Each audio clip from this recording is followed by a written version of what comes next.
A pink-haired girl stares in shock. The red-haired man invites her to follow him while noting the current situation he is facing. The black-haired man holds the girl as the red-haired man playfully urges her to hurry. The girl stammers awkwardly, noting that the man has a very strange way of speaking. An abrupt startle occurs as the black-haired man clutches the pink-haired girl firmly.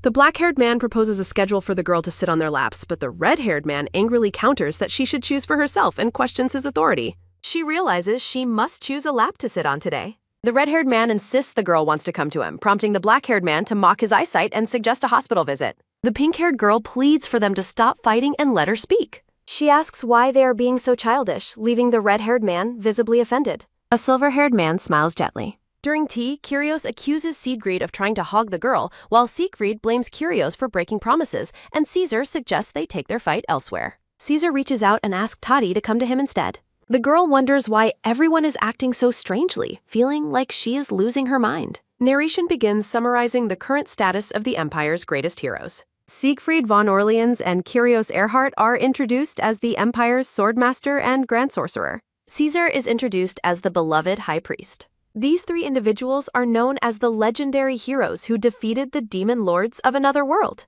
Despite their status, they are currently locked in a fierce and uncompromising debate over whose lap the girls should sit on. The pink-haired girl looks dejected, wondering how her plan fell apart so completely. They decide to leave the choice of whose lap to sit on with to her. She reacts with sheer shock at being put on the spot so suddenly. She feels far too old to be sitting on anyone's lap and struggles to find the words to respond. She desperately looks for a way to change the subject. The girl shouts for her dads to stop fighting. She begs them not to argue with a pained expression. The three heroes are stunned into silence by her emotional plea. They immediately apologize and pretend to be friends to comfort her, while she wonders if her act is actually working. She worries that her life will end if these heroes ever discover her true identity. Her secret is that she is destined to be the opponent of these very heroes. A hand reaches down to pat the pink-haired Grostag. A vision of the future Demon King appears, a horned villain destined for destruction. She reflects on the day she woke up realizing she had been reincarnated as the final boss of a novel. A young girl walks alone through a cold stone corridor. She reveals her name as Tatiana. Born a half-demon, she lived a miserable childhood, being traded through slave markets. Her fate was sealed when she was named the Demon King by a prophecy. The tiny girl sits atop a massive, imposing throne. Powerful demons were unhappy with a half-breed taking the throne. Eventually, the prince of the novel arrives to raid the castle. The prince rescues her and destroys the demons who were exploiting her. A close-up shows the girl's somber expression. Consumed by despair, she eventually awakens as the true Demon King. Her life concludes when the prince is forced to kill her with his sword. The scene shifts to the dark chain dungeon of the present day. She is currently living as a slave within the Demon King's castle at the age of 4. The pink-haired girl sighs while sweeping the dusty floors. She laments being reincarnated as such a wretched and doomed character. Despite her efforts to escape, she remains a puppet for the high-ranking demons. The pink-haired Tatiana sweeps a dusty storage room thinking how it never seems to get clean and that she must finish before lunch. A sudden thwack sounds as something hits her head and she cries out, "Ouch!" Tears well up in the young girl's eyes. A white-haired demon calls her a little shit and questions why the demon god chose a filthy half-breed like her as the Demon King. Tatiana trembles as she thinks about how these two demon jerks are back, deciding she must pretend to be scared and endure it again. They mock her for thinking she is powerful, telling her she is just a pet of the 5 demon lords, like a domesticated pig or dog. Titania clenches her fist, thinking about how much she wants to hit them while struggling to endure her anger. She reflects on the fact that they are demons while she is still only 4 years old and hasn't even awakened yet. The white-haired demon tells her not to forget she is only alive because of them, to which she puts on a fake smile and replies, "Yes, of course." She maintains her cheery act, telling them they can leave now. Her smile vanishes as she thinks to herself that they really talk way too much. Tatiana angrily punches a sack of grain, thinking about what she will do to those guys as soon as she awakens as the Demon King. A weary sigh escapes her in the dark room.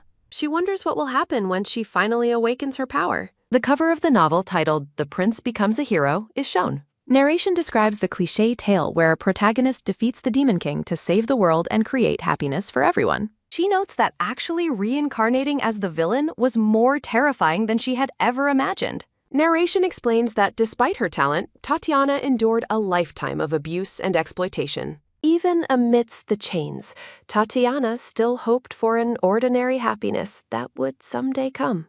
Her story seemingly reached its end when she was killed by the prince. As a sword pierces her, even her last hope disappears. Back in the present, Tatiana wonders how long it has been since she was trapped here and had a proper human conversation. She worries that if she keeps living like this, she too will someday lose herself. A massive boom echoes through the castle, and the startled girl asks, "What was that?" She wonders if something major is happening outside. Shock registers on the young girl's face. Chaos erupts as demons flee through the crumbling, debris-filled corridors. A massive explosion rips through the demon castle. Boom! Tatiana realizes this is not a typical conflict and that someone must have invaded the Demon King's castle. She wonders who could possibly be responsible. A black-haired man in a blue uniform stands with his back turned, facing a group of demons. Magical energy and explosions rock the fortress walls. A desperate shout calls out for Caesar. The silver-haired Caesar notes they took longer than expected and that only one of the 5 demon lords remains, though their stamina is nearly depleted. Caesar tells Siegfried that now is his chance and that he will support him from behind to finish it with a final blow. A hand grips a white sword as Siegfried says they have no time to waste. Siegfried swings his weapon, shouting that this is their last chance. He lunges forward with incredible speed. Siegfried strikes at the final demon, vowing to win even if it costs them their lives. The 3 heroes collapse onto the ground, gasping for air amidst the wreckage. Siegfried leans on his sword, thinking they have finally slain all the demon lords. He feels dizzy and realizes there is no way they are making it out of the castle alive. His vision blurs as he loses consciousness. Faint voices call out for a mister through the darkness. Siegfried snaps his eyes open with a sudden, sharp gasp. Waking up in a bed covered in bandages, Siegfried asks what this place is and where he is while Tatiana watches him. Looking at the pink-haired girl, the hero realizes he is finally awake. Tatiana gives him a bright, innocent smile while holding a bucket, saying, The scene shifts to a few hours ago at a wooden door. Tatiana's feet stop abruptly as a gasp sounds out. Startled, Tatiana stops abruptly in the corridor. Tatiana investigates the now quiet hallway. Tatiana finds blood and weapons everywhere, noting that the entire castle is utterly destroyed before spotting several figures. Tatiana gazes at the defeated bodies of the 5 demon lords. Tatiana realizes that the demons who siphoned her power are dead and won't survive their injuries. Tatiana wonders if she is finally free. Hopeful Tatiana cherishes her sudden freedom. Shocked Tatiana questions if this is real. Tatiana feels dazed by her sudden freedom after fearing she would be trapped forever. Looking at the ruined hall, Tatiana realizes someone must have invaded the castle to kill the demon lords. Wide-eyed Tatiana wonders about the attackers. Tatiana finds a black-haired man lying unconscious on the blood-stained floor and wonders if he was one of the invaders. Tatiana notes that the invaders actually succeeded in defeating all 5 demon lords while looking at a fallen silver-haired man. Tatiana stands over the 3 heroes. Tatiana remembers that the destined hero should still be a child and wonders about the identity of these people. Tatiana wonders if these men are the previous generation of heroes mentioned in the novel. Tatiana recalls a tale from the book about heroes who perished under a curse after trying to conquer the castle. Tatiana crouches by the black-haired man, admitting she never paid attention to this part of the story before. Tatiana reflects on how the heroes mistakenly believed the 5 subordinates were the true demon lords. Tatiana realizes she, the real demon king, is still alive while they lie defeated. Tatiana knows these people are destined to die in this place. Tatiana contemplates the fate of the heroes. A glowing blue crystal catches her eye. Tatiana recognizes the glowing crystal nearby. Tatiana senses her own energy coming from the magic crystals scattered near the fallen heroes. Tatiana realizes the demon lords used these crystals to steal her power and that the heroes destroyed them during the battle. Holding a crystal, Tatiana understands that her own energy killed the heroes, providing an excuse for a future invasion. Tatya worries that she will eventually die at the prince's hands if the original plot continues. Tatiana recalls her original plan to escape the castle as soon as possible. Tatiana knows the original plot is changing. Tatiana remembers she has the mind of an adult woman. Tatiana focuses on finding a way to survive without losing control of her demonic energy. Tatiana remembers that abuse caused her to lose control in the original timeline.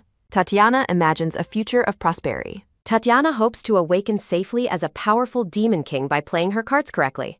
Tatiana realizes her opportunity is right here. Tatiana views the 3 unconscious heroes as her best chance to escape the Demon King's castle safely. Tatiana decides to save the previous heroes and use their strength to secure her own escape. Tatiana smiles at the bandaged black-haired man, telling him she's been tending to him for hours and is relieved he finally came to his senses. Tatiana is unsettled by the man's intense gaze.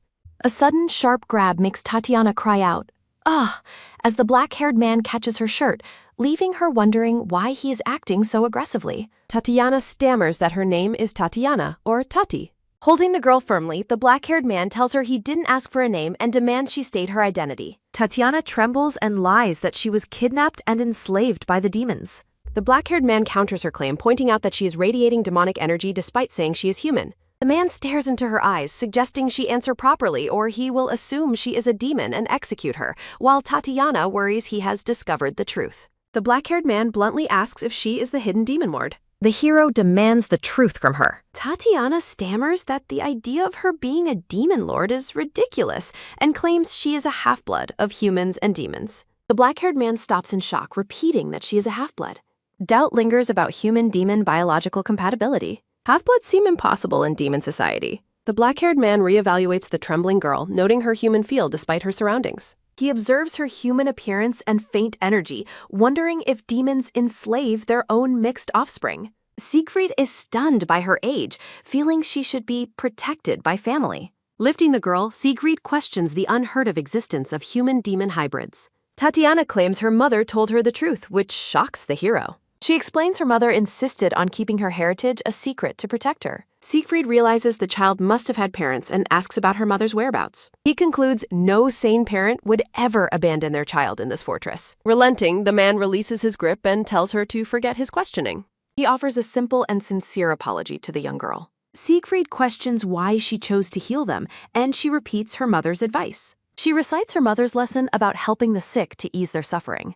The little girl beams with a bright and innocent smile. She adds that helping others was simply natural, leaving him completely speechless.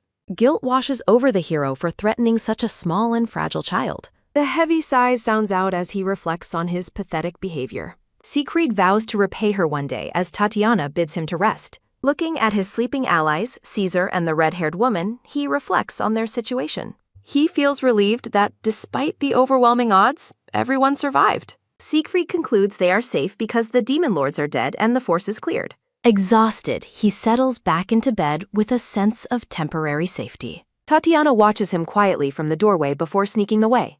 A relieved woo escapes her as she wonders how they sensed her demonic energy. She is glad she anticipated that line of questioning and prepared a lie. Tatiana reflects on her successful bluff against the heroes and their belief in her mother's story. A new and sharp realization sparks in the young girl's eyes. She fumes over being grabbed by the collar after saving their lives with medicine. Her frustration is suddenly interrupted by a painful, dry cough. A wet ooek sounds as she coughs up blood, realizing her energy is acting up. Narration explains that demons have innate energy that causes side effects if imbalanced. Excess or a lack of energy leads to collapse and coughing blood.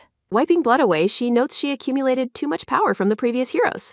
As a half-human child, uncontrolled energy threatens to consume her very life force. She envisions the powerful demon lord she is destined to become at age 25. Tatiana clenches her fist, calculating the 21 years remaining until her full awakening. A new day dawns over the towering demon castle. Tatiana seizes the chance to explore the depths of the fortress. She discovers a hidden, luxurious wing of the castle she never knew existed. Enraged by the demons' luxurious lifestyle, she prepares to loot their supplies. Tatiana gathers all the valuable medicine and jars she can find. She feels a sense of pride after packing almost everything she needs to escape. A high shelf poses a difficult challenge for the small girl. She reaches for a pitcher as someone approaches her from behind. Siegfried stands behind her with crossed arms, noting she isn't having much success. Startled, she scolds him for sneaking up on her like a ghost. Tatiana identifies him as the legendary swordmaster Siegfried, noting his absurd recovery speed. She observes his striking jet-black hair and cold golden eyes. Close up on the black-haired man's handsome face.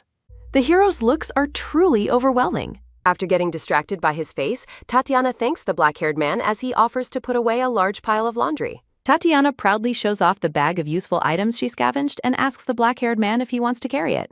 Siegfried observes that she can't even lift the heavy bag and suggests she stop trying to drag it across the floor. A firm thud sounds as Siegfried takes the bag, telling the girl she wouldn't be able to carry it even in 10 years. Siegfried notes he isn't so badly injured that he needs a child to do his heavy lifting. Tatiana fancies herself his savior and fumes over the black-haired man acting so tough. Siegfried senses her irritation and asks if he did something wrong, while Tatiana quickly hides her annoyance. Rhythmic footsteps sound as Siegfried asks where she has been, making Tatiana worry about his persistence. A red-haired man with green eyes and bandages across his chest demands to know why the child is following Siegfried. This newcomer is revealed to be the Grand Sorcerer, Kyrios. Tatiana is insulted when Tower Master Kyrios compares her to a goldfish's trailing waist. Tatiana offers a wide, beaming smile. Titania tries to help the red-haired man with bandages and medicine, but he meets her offer with a stony silence. A tight squeeze sounds as Tatiana grows frustrated with the man's refusal to even acknowledge her presence.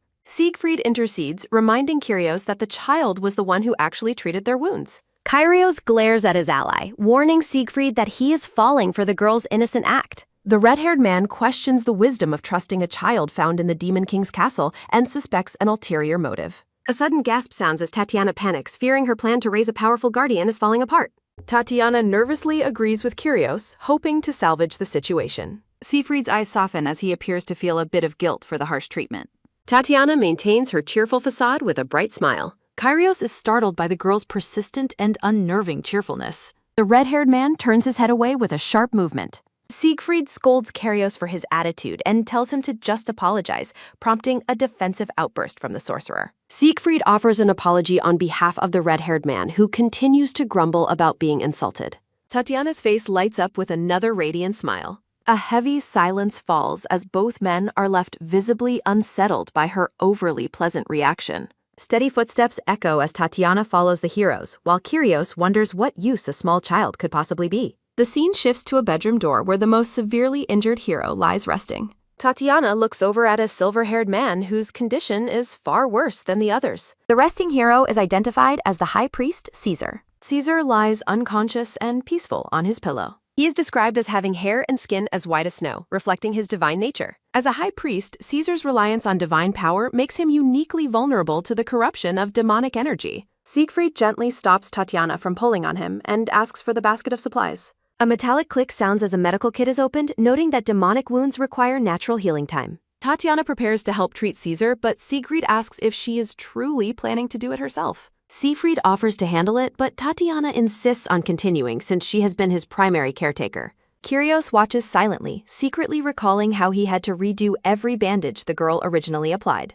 A pop sounds as Tatiana opens a bottle, determined to earn favor with the heroes. A soft pouring sound follows as Tatiana asks the men to be a bit nicer to her. A loud gasp erupts as Tatiana accidentally dumps the entire bottle of stinging medicine onto the unconscious Caesar. A low groan sounds as Kyrios notes the pain that must cause, while a flustered Tatiana admits her mistake. Caesar winces and groans in pain even while remaining unconscious. Panic sets in as Tatiana frantically tries to wipe up the spilled medicine before it does more damage. Clumsy rapping sounds as Tatiana tries to rush the bandaging, realizing her efforts are failing. Kyrios tells the girl to step aside so he can fix the bandages, leaving Tatiana worried her plans are ruined. Caesar's eye twitches slightly under the messy bandages. Caesar wakes with a weary daze. Kyrios excitedly notices Caesar is finally awake. Tatiana's internal monologue expresses panic that the high priest is awake because she only intended to treat him and then slip away before he noticed her. Narration notes that among the three guardians, Caesar was originally known as the one who despised demons the most.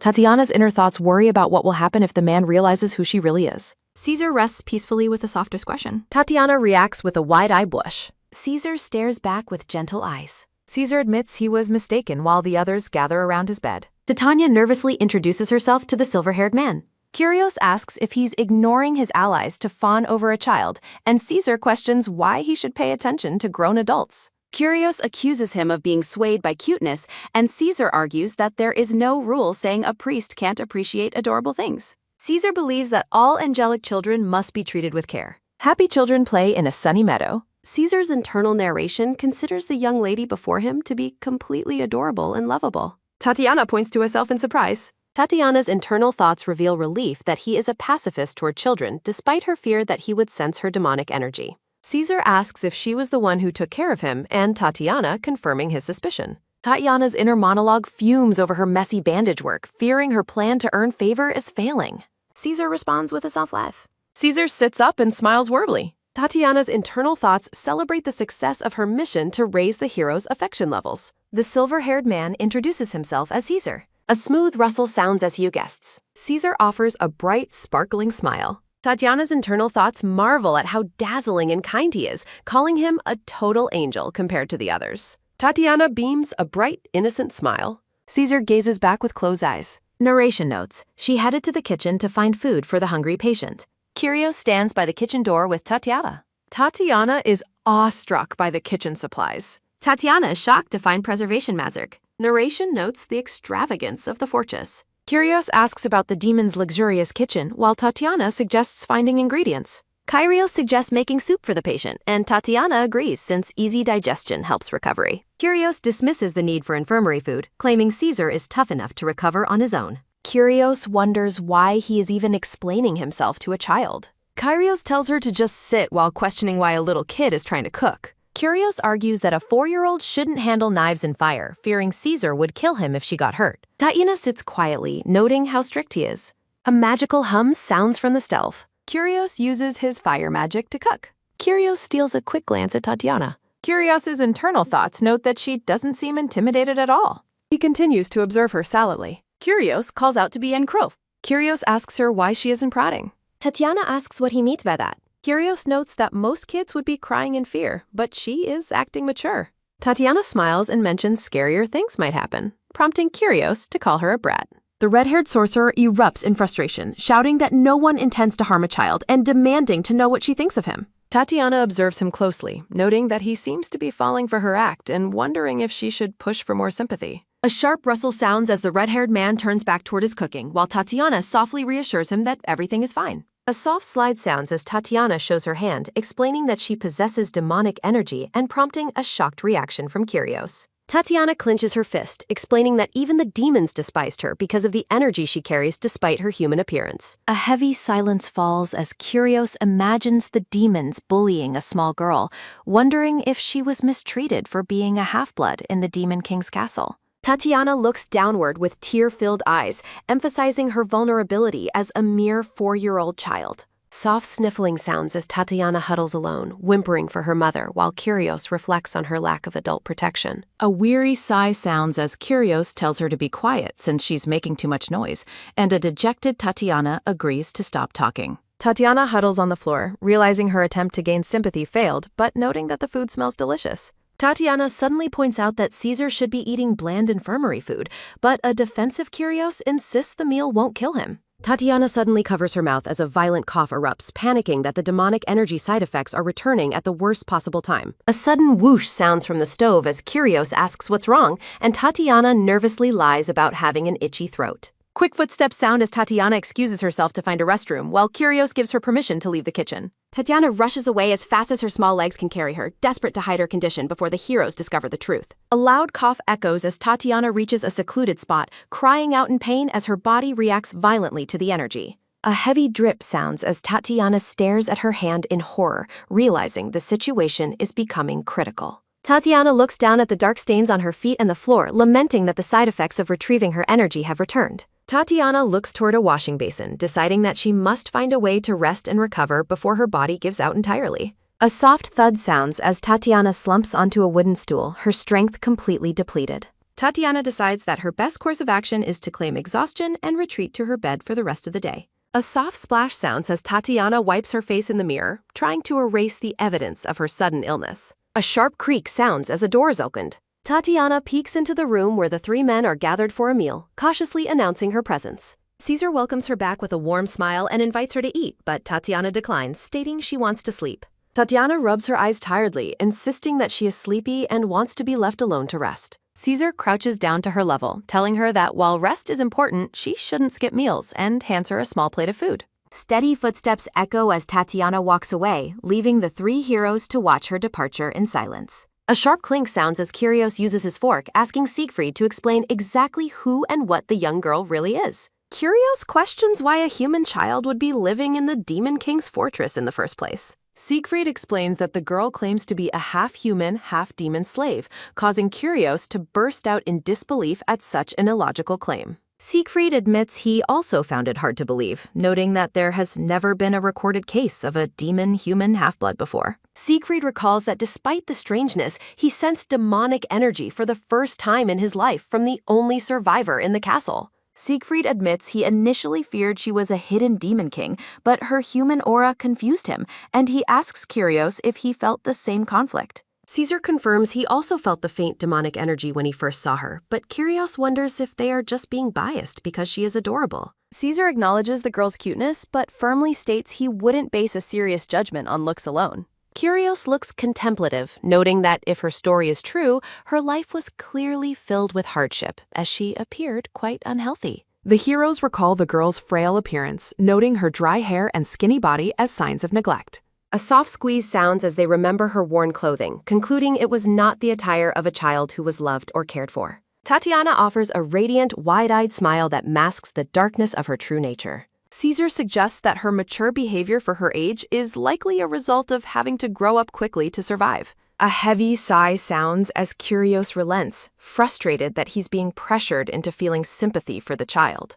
Kyrios tells the others to stop nagging him, agreeing to simply keep an eye on her for the time being. A soft breeze sounds as night falls over the towering spires of the castle, and the men decide it's time to retire for the evening. A sharp gasp sounds as Kyrios sits up in bed, looking alert and troubled. Siegfried notes that it's already late in the afternoon and observes that it's unlike the girl to oversleep for so long. A thoughtful hum sounds as Caesar agrees that the situation is quite strange and feels concerned. A shimmering sparkle surrounds a small image of Tatiana as Kyrios' internal thoughts wonder what on earth she could be doing. Kyrios expresses his annoyance, grumbling that the girl is likely sick or causing some other kind of trouble. A sharp snap sounds as Kyrios stands up, ordering the others to stop standing around and help him go find the child.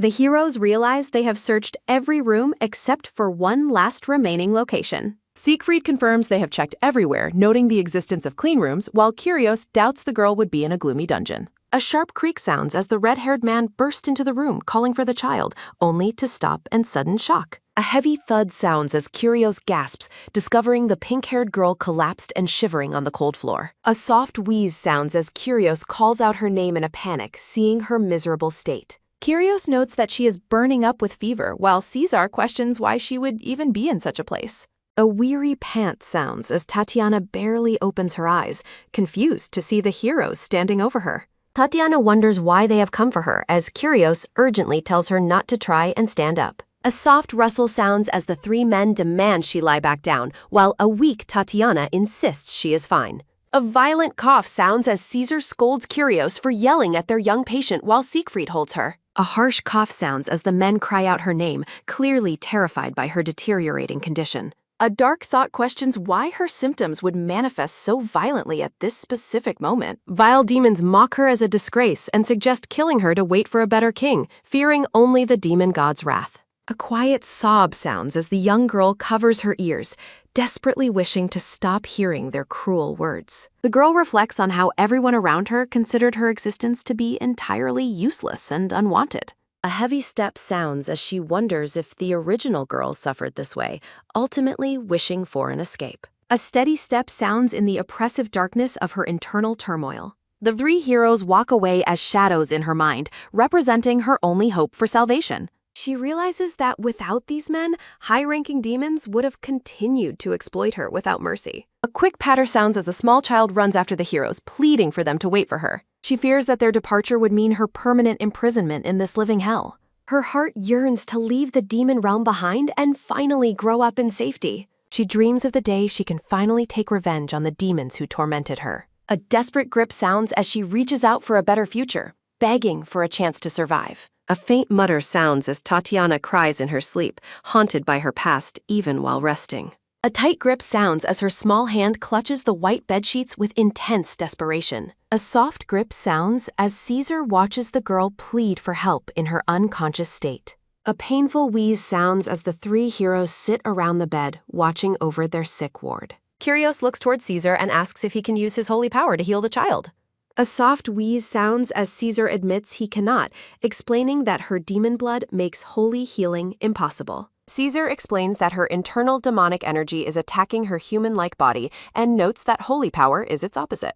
A sudden boom sounds in the demonstration as Caesar warns that holy power would only cause her more harm. Kyrios looks frustrated and asks how they are supposed to treat her if magic is not an option. A weary wheeze sounds as Kyrios shouts in desperation, asking if there is truly no way to save her. A firm grip sounds as Caesar states that she must control the energy and overcome this trial on her own. Kyrios looks on with an intense expression, fearing what will happen if she fails to gain control. A ragged wheeze sounds as Kyrios asks a grim question about whether the child is going to die. Caesar looks back at the red-haired man and tells him to stop being so pessimistic about the situation. Siegfried argues that assuming she is doomed will only cause them to sink into useless despair. A soft nod sounds as Kyrios admits they are right and Caesar agrees with the sentiment. A sharp wheeze sounds as Kyrios panics over her rising fever, asking what is happening to her now. Caesar orders Kyrios to find cold water and a clean towel, requesting any available fever medicine as well. A quick snap sounds as the two men rise, with Siegfried offering to help Kyrios with the task.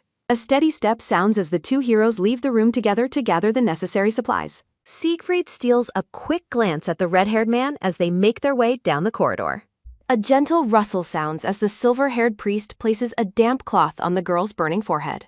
Kyrios and Siegfried search a large storage room, with Kyrios focusing on finding the fever reducer. Kyrios grumbles about the immense size of the fortress while the black-haired man remains silent. Kyrios recalls seeing Tatiana in this room earlier and noticed that she had seemed perfectly healthy then. A bright cheer sounds in his memory as he remembers her joy when she was previously in the room. Siegfried turns his head slightly, acknowledging Kyrios' presence. Siegfried asks what the matter is while the red-haired man admits he still finds the child suspicious. A tight grip sounds as Kyrios explains that her existence as a half-blood makes no logical sense. Kyrios voices his fear that she was sent as a trap to put him and Caesar in danger. A painful memory shows the heroes lying wounded on the cold stone floor. Siegfried admits he felt the same suspicion initially, but acknowledges Kyrios' concerns. Siegfried stands near the storage shelves and reminds his companion that the girl is only 4 years old. Kyrios turns around sharply, remembering how sincerely the young girl had looked after them. The red-haired man contemplates whether it might finally be okay to trust her a little bit. Siegfried asserts that they are more than capable of stopping the child, even if she tried something. A soft pat sounds as Siegfried tells Kyrios to relax and trust in their own abilities. Siegfried suggests they hurry back before Caesar's nagging becomes completely unbearable. An image of the smiling child appears as Siegfried declares that treating her is their top priority. A soft splash sounds as a cold cloth is placed on the pink-haired girl's feverish forehead. Tatiana's eyes snap open as she wonders who is taking care of her. A soft rustle sounds as the young girl sits up in bed, looking around in confusion. Caesar asks how she is feeling and notes that she is finally awake. Tatiana touches her face, realizing her internal energy has stabilized and she feels much better. A loud shout sounds as someone approaches the room, calling for the kid. Steady footsteps sound as Kyrios and Siegfried enter, with Kyrios asking if she is truly okay. Kyrios shouts that the rundown room is the reason she got sick, reminding her they cleared the demons for her.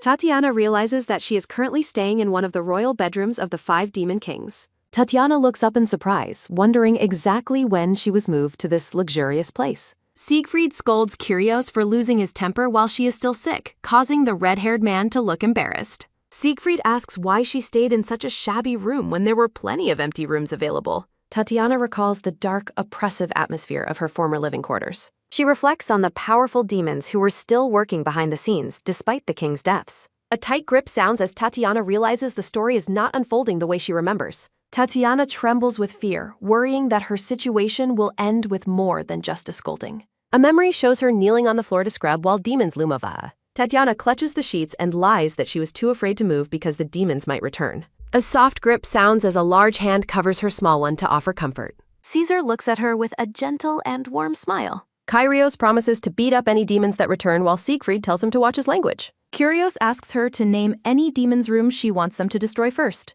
Siegfried explains that they decided she is more human than demon and couldn't leave her in such an environment. A soft breeze sounds in the quiet and peaceful bedroom. Caesar and Kyrios share a look of genuine camaraderie. Siegfried smiles down at the young girl with unexpected kindness. Tatiana stares up in stunned silence at the mercy of the heroes. She reflects on her survival strategy of turning these men into her guardians. A stylized portrait shows the 3 heroes standing as her protectors.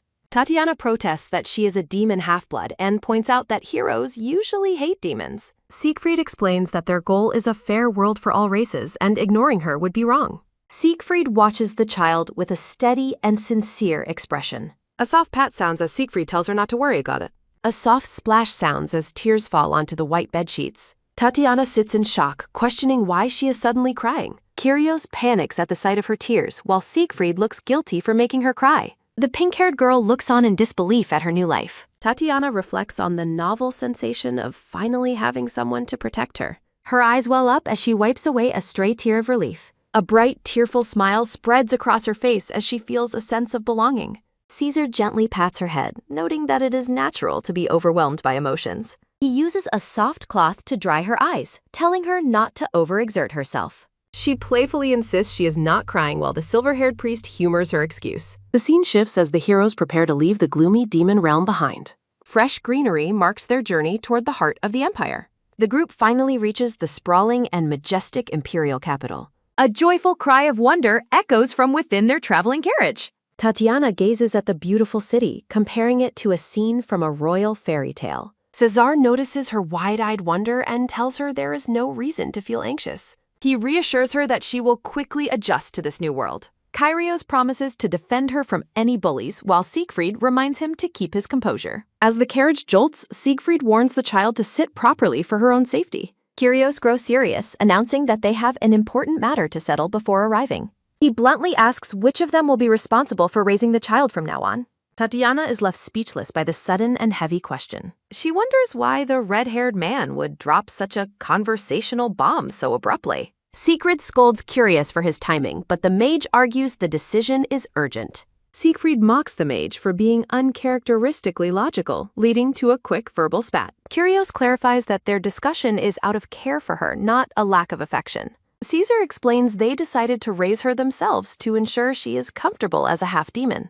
He expresses a wish for her to grow up healthy and safe under their collective guidance. Kyrios frantically tries to reassure her after implying she might eventually turn into a full demon. Caesar points out that his divine power is the most effective tool for suppressing any demonic energy. He declares that his role as high priest makes him the most suitable guardian. The silver-haired man glows with confidence as he asserts his divine claim. Kyrios reacts with shock and outrage at the priest's bold declaration. He argues that the magic tower is a better home filled with wonders the child would enjoy. Siegfried dismisses both of their arguments, citing his own noble status and knightly order as superior. The men are startled when the girl suggests they move on since the conversation is circling. She clasps her hands together and expresses a simple wish for everyone to get a love. The heroes are rendered speechless by her innocent and pure request. Touched by her words, the three men enthusiastically vowed to do their best as her guardians. Siegfried quickly reverts to his protective self, warning her again about the dangers of standing. She surprises the black-haired knight by lunging into his arms with a grateful head. The child promises to work hard so she won't be a burden to her new family. Internally, she smirks at the realization that having 3 powerful guardians is her best survival strategy. After their long journey, the group finally arrives at the capital to settle her new life. They pull up to the gates of Duke Siegfried's grand and expansive estate. The estate was chosen as her home to minimize any accidental strain on her delicate constitution. Caesar and Kyrios bid her a fond farewell, promising to visit her very soon. The two men depart for their respective duties at the temple and the tower. Siegfried carries the girl inside his home while the other heroes wave goodbye from the carriage. The interior of the mansion is revealed, featuring a massive, glittering chandelier. A group of maids and attendants bow deeply to welcome their lord back. The male staff members salute him, acknowledging his triumph over the Demon Kings. Countess Ghiberti, the general administrator, offers her congratulations with a graceful smile. Siegfried acknowledges their hard work during his absence while still holding his young ward. The red-haired woman asks about the girl while the pink-haired child introduces herself as Tatiana. Tatiana looks up at the woman with a questioning gaze. The red-haired woman glares coldly down at the small child. Siegfried explains the child is from his expedition and that he is now her guardian. A look of shock crosses the red-haired woman's face at the mention of a guardian. Siegfried informs the woman that Tatiana will stay at the estate and requests she be made comfortable. The woman forces a smile and agrees to handle everything. Siegfried thanks her and walks away with the child.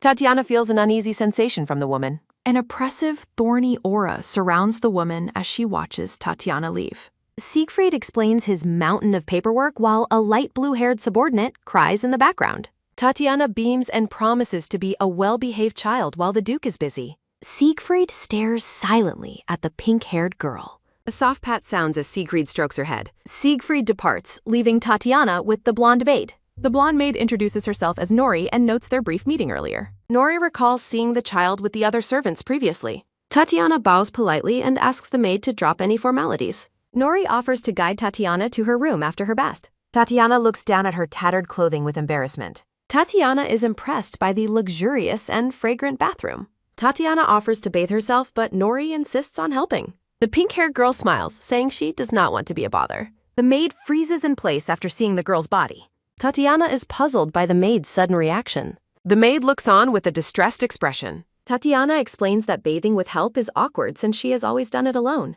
The maid gasps at the child's thin frame while Tatiana feels a sense of rejection. Tatiana reveals she is only 4 years old, surprising the maid. Nori finds the child's independence at such a young age quite impressive. The maid begins to tear up with pity for the girl. Nori worries about her role if the child refuses all assistance. Tatiana agrees to accept a little help, much to the maid's relief. A loud door slam sounds as someone interrupts the bath. The red-haired woman demands to know why the child isn't ready yet.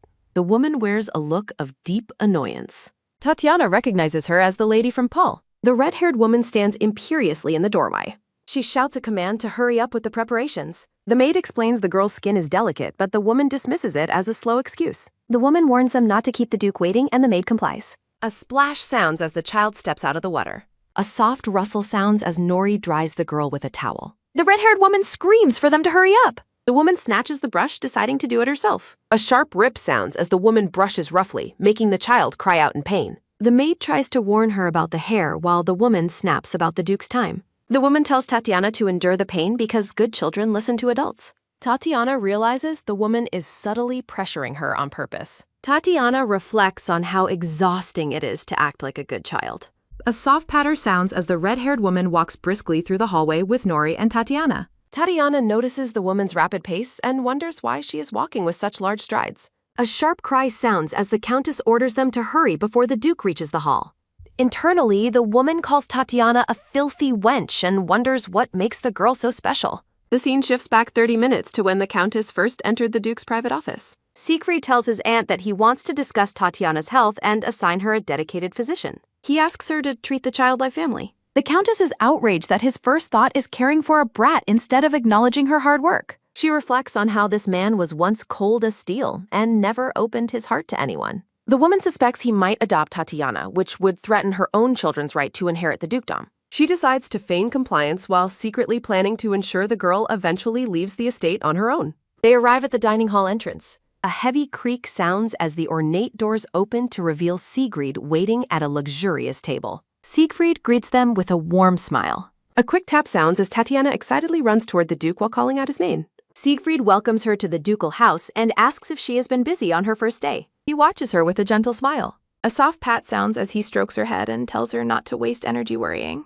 The Countess interjects to say she is personally attending to the lady, much to Tatiana's sudden surprise. She forces a bright, flowery smile while pretending she carved out time just to be with the girl. A soft thud sounds as Siegfried states he is spending time with Tatiana simply because he wants to. A slight hesitation sounds as the Countess freezes, taken aback by the Duke's unusually direct and protective tone. She puts on a polite face but internally finds the girl's presence to be incredibly irritating. Siegfried brings up a cream stew Caesar made and asks if it is still her favorite dish. Tatiana reacts with a brilliant, joyful smile. A sharp snap sounds as the Duke playfully guarantees that today's stew will be even better than Caesar's. He notices her expression and pauses his meal to ask if there is anything specifically bothering her. Tatiana beams and tells him that there is something she would very much like to do: visit the library. Siegfried is surprised by her request, but the girl enthusiastically confirms her desire to see the books. He watches her curiously and asks why exactly she has such a strong desire to go there. Tatiana reflects on her secret goal to win over the heroes and eventually awaken as the Demon King. She believes that researching within a legendary hero's library is the perfect way to secure a safe life.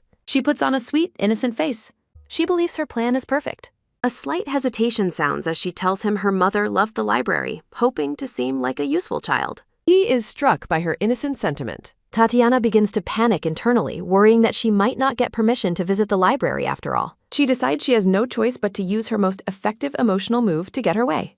She mentions her mother loved the library. Her eyes well up with pathetic tears. Siegfried clenches his fist in emotional distress. He lets out a defeated sigh and grants his permission, prompting a joyous thank you from the child. The Countess objects, arguing that the library contains rare books and that children often cause unintentional damage. She continues her protest, claiming she is only worried that the girl might harm the family's precious books. The woman waits for his stern reply.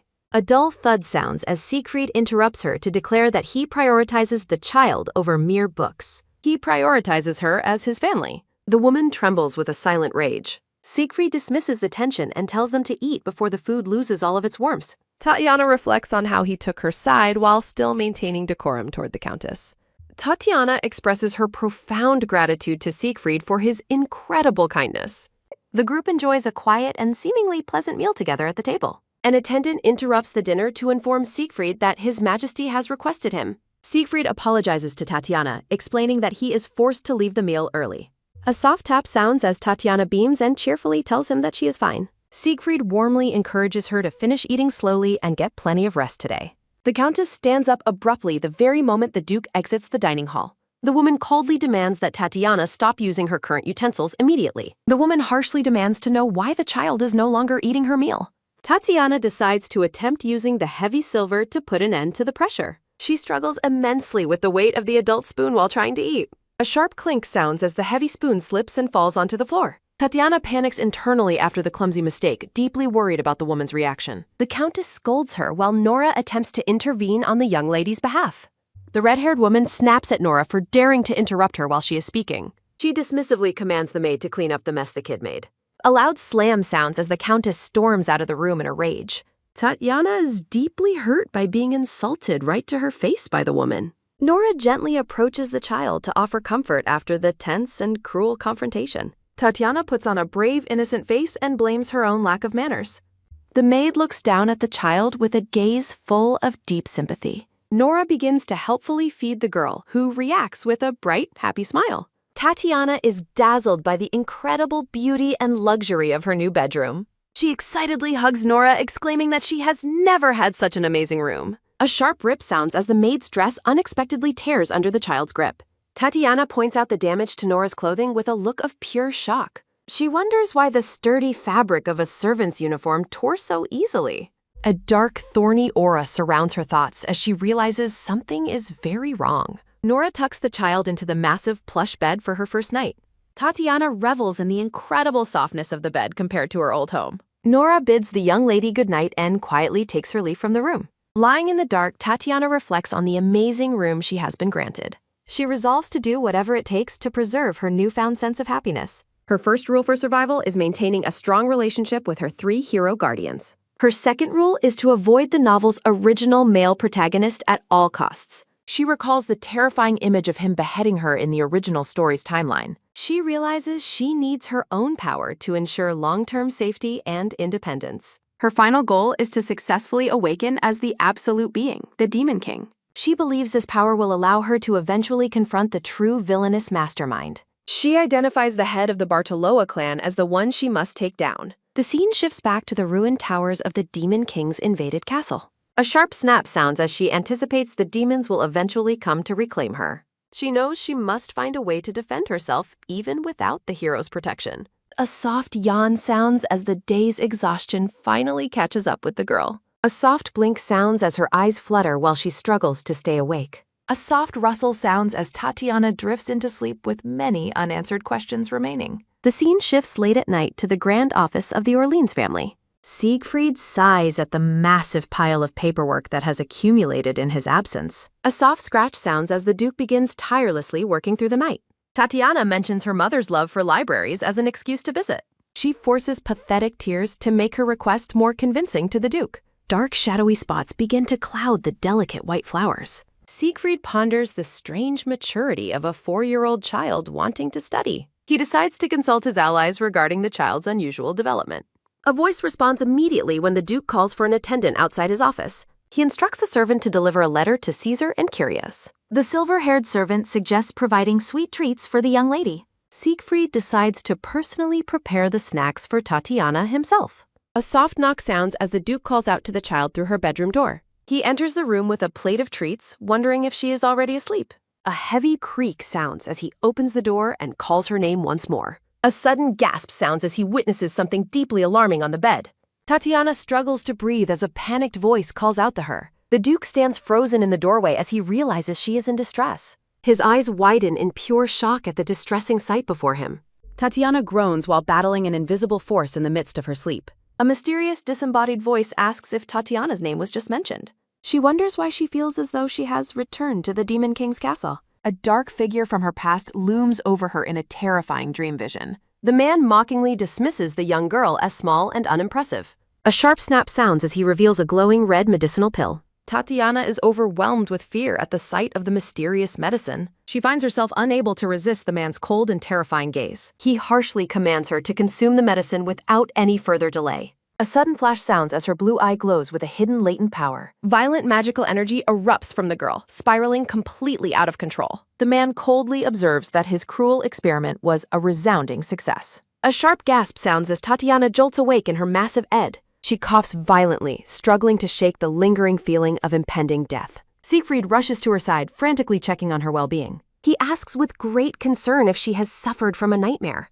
Tatiana confirms the nightmare while realizing he has been watching over her all along. She clings to him, terrified of ever being taken back to the demons. She reminds herself to stay vigilant despite the kindness of her new guardians. She fears being trapped forever if she is ever caught by the Bartoloa clan. A soft pat sounds as Siegfried promises to never leave her side. He whispers words of comfort to ease her deep-seated, hidden worries. Tatiana sheds quiet tears while finding solace in his strong, protective embrace. Siegfried notices her tight grip and wonders what is making her so uneasy. He sits with her, reiterating that she is safe under his protection. As she sleeps, he reflects on the heavy burden she hides behind her maturity. He decides that a physician's expertise is absolutely necessary for her health. A distant chime sounds as morning light hits the ducal estate towers. A soft yawn sounds as Tatiana wakes up feeling surprisingly well-rested. She is shocked to find Siegfried still sitting beside her bed in the morning. She recalls the comfort and safety he provided during her terrifying night.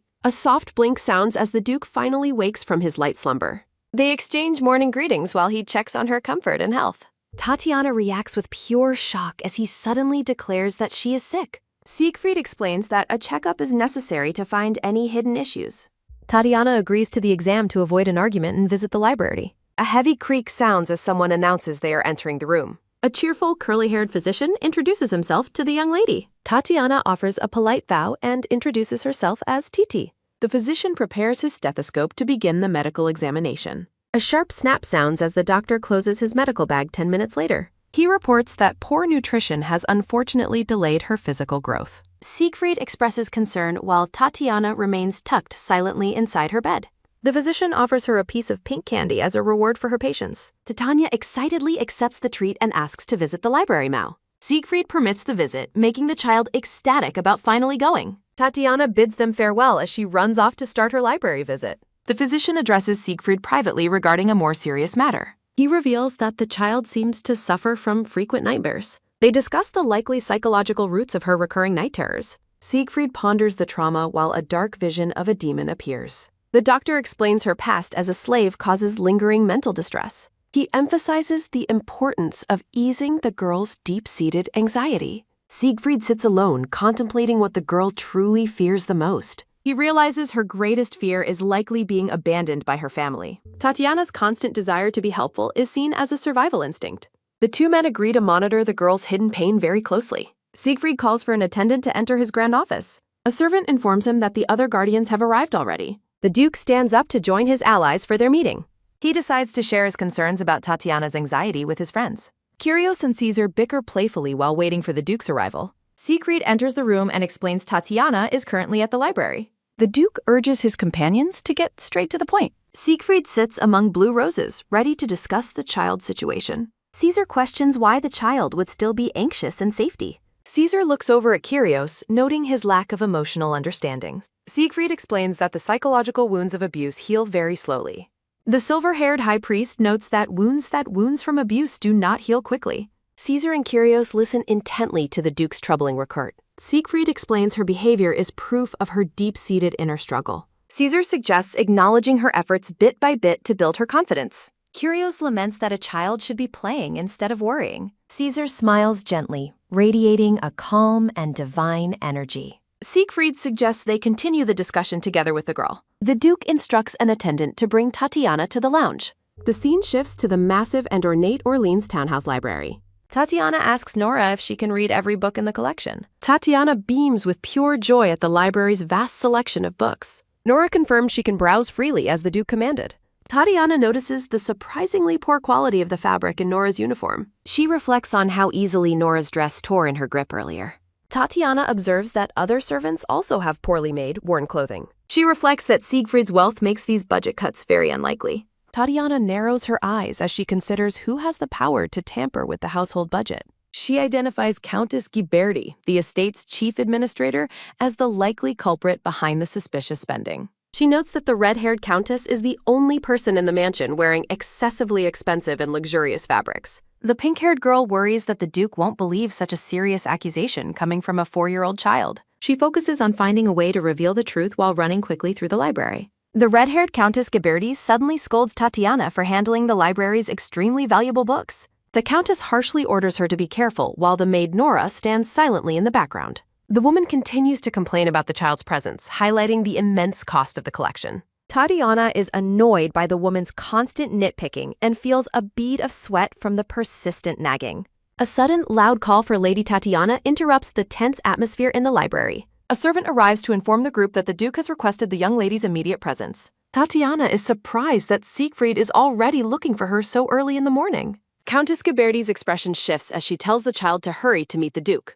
The red-haired woman picks up the pink-haired girl, forcing a faked smile of affection for show. Tatiana is deeply unsettled by the sudden, gentle tone the woman has adopted in front of the servants. They arrive at the lounge door and the Countess presents Titi to the waiting guardians with a cheerful announcement. Tatiana is happy to see Kyrios and Caesar, but she is curious about the massive pile of books behind them. The red-haired high priest Kyrios picks her up, warmly asking if she has been eating well lately. Siegfried politely but firmly asks his aunt to step aside so he can speak with his friends in private. The guardians admit that even a single day apart from the child felt like a long time. Tatiana gives a bright and happy response, glad to be back in the company of her protectors. Kyrios takes a more serious tone as he prepares to address his concerns about her recent activities.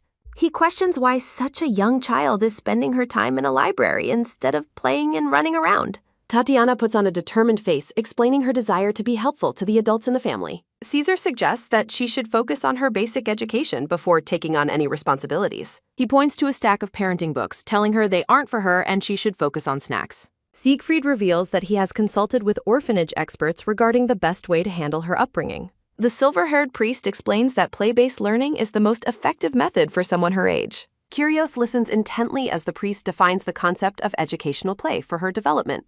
The priest describes how she can learn about various professions through direct hands-on involvement. Tatiana internally scoffs at the idea, reminding herself that she is mentally a mature adult over 20. A sudden realization strikes the young girl, sparking a clever idea for her next move. She realizes this is the perfect opportunity to investigate and expose the Countess's corruption. She raises her hand with excitement, catching the attention of the 3 powerful men in the room. Kyrios and Caesar are surprised when Tatiana declares her wish to spend her playtime as a maid.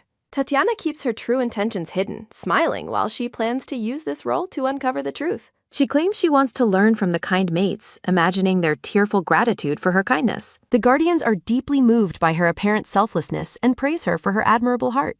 Siegfried gives her a gentle, satisfied smile, completely convinced by her innocent-seeming request. Tatiana beams with joy, thanking them for granting her wish while her plan falls into place. Her internal thoughts confirm the success of her deceptive tactic to gain the freedom she needs. Countess Ghiberti storms away from the room, feeling insulted and humiliated by her nephew's dismissal.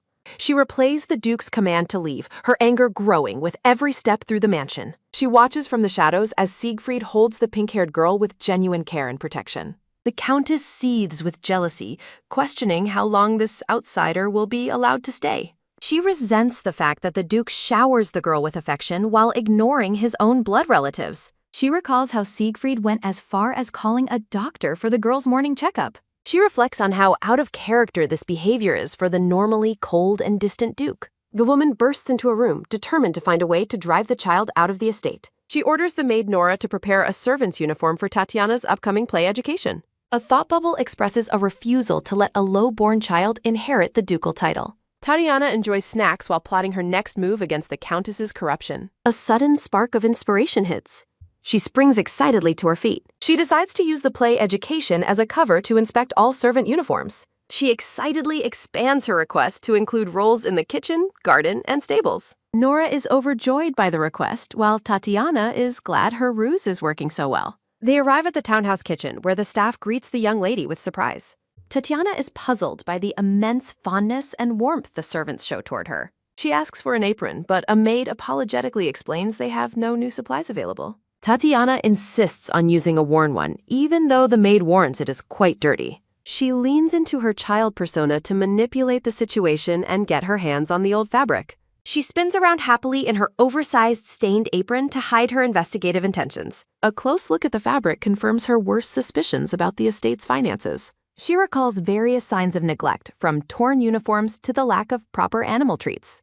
Distressed by the house estate, she agrees to finish her tour in the garden with Nora. A text bubble identifies a rose. The peaceful atmosphere is broken by the harsh sound of the Countess's voice nearby. Countess Ghiberti rages at an elderly gardener for planting a pink rose in a red rose garden. Titania observes that the roses are clearly red and realizes the woman is just being cruel. The Countess kicks the gardener's leg, accusing him of being useless while still taking pay. Tatiana is horrified to witness the woman physically abusing the elderly staff member. She feels a deep sense of pity for the mansion's servants under such treatment. The scene triggers a painful memory of helplessness from her own past. A dark flashback reveals her time as a slave, unable to defend herself or others. The Countess continues to berate the gardener while Tatiana watches with a cold stare. Determined to intervene, she ignores Nora's warning and rushes toward the scene. She spots a large watering can and identifies it as the perfect tool for her intervention. She charges toward the Countess with a bright, innocent-looking smile to lower her guard. A sudden, loud crash sounds as Tatiana trips and douses the Countess in dirty garden water.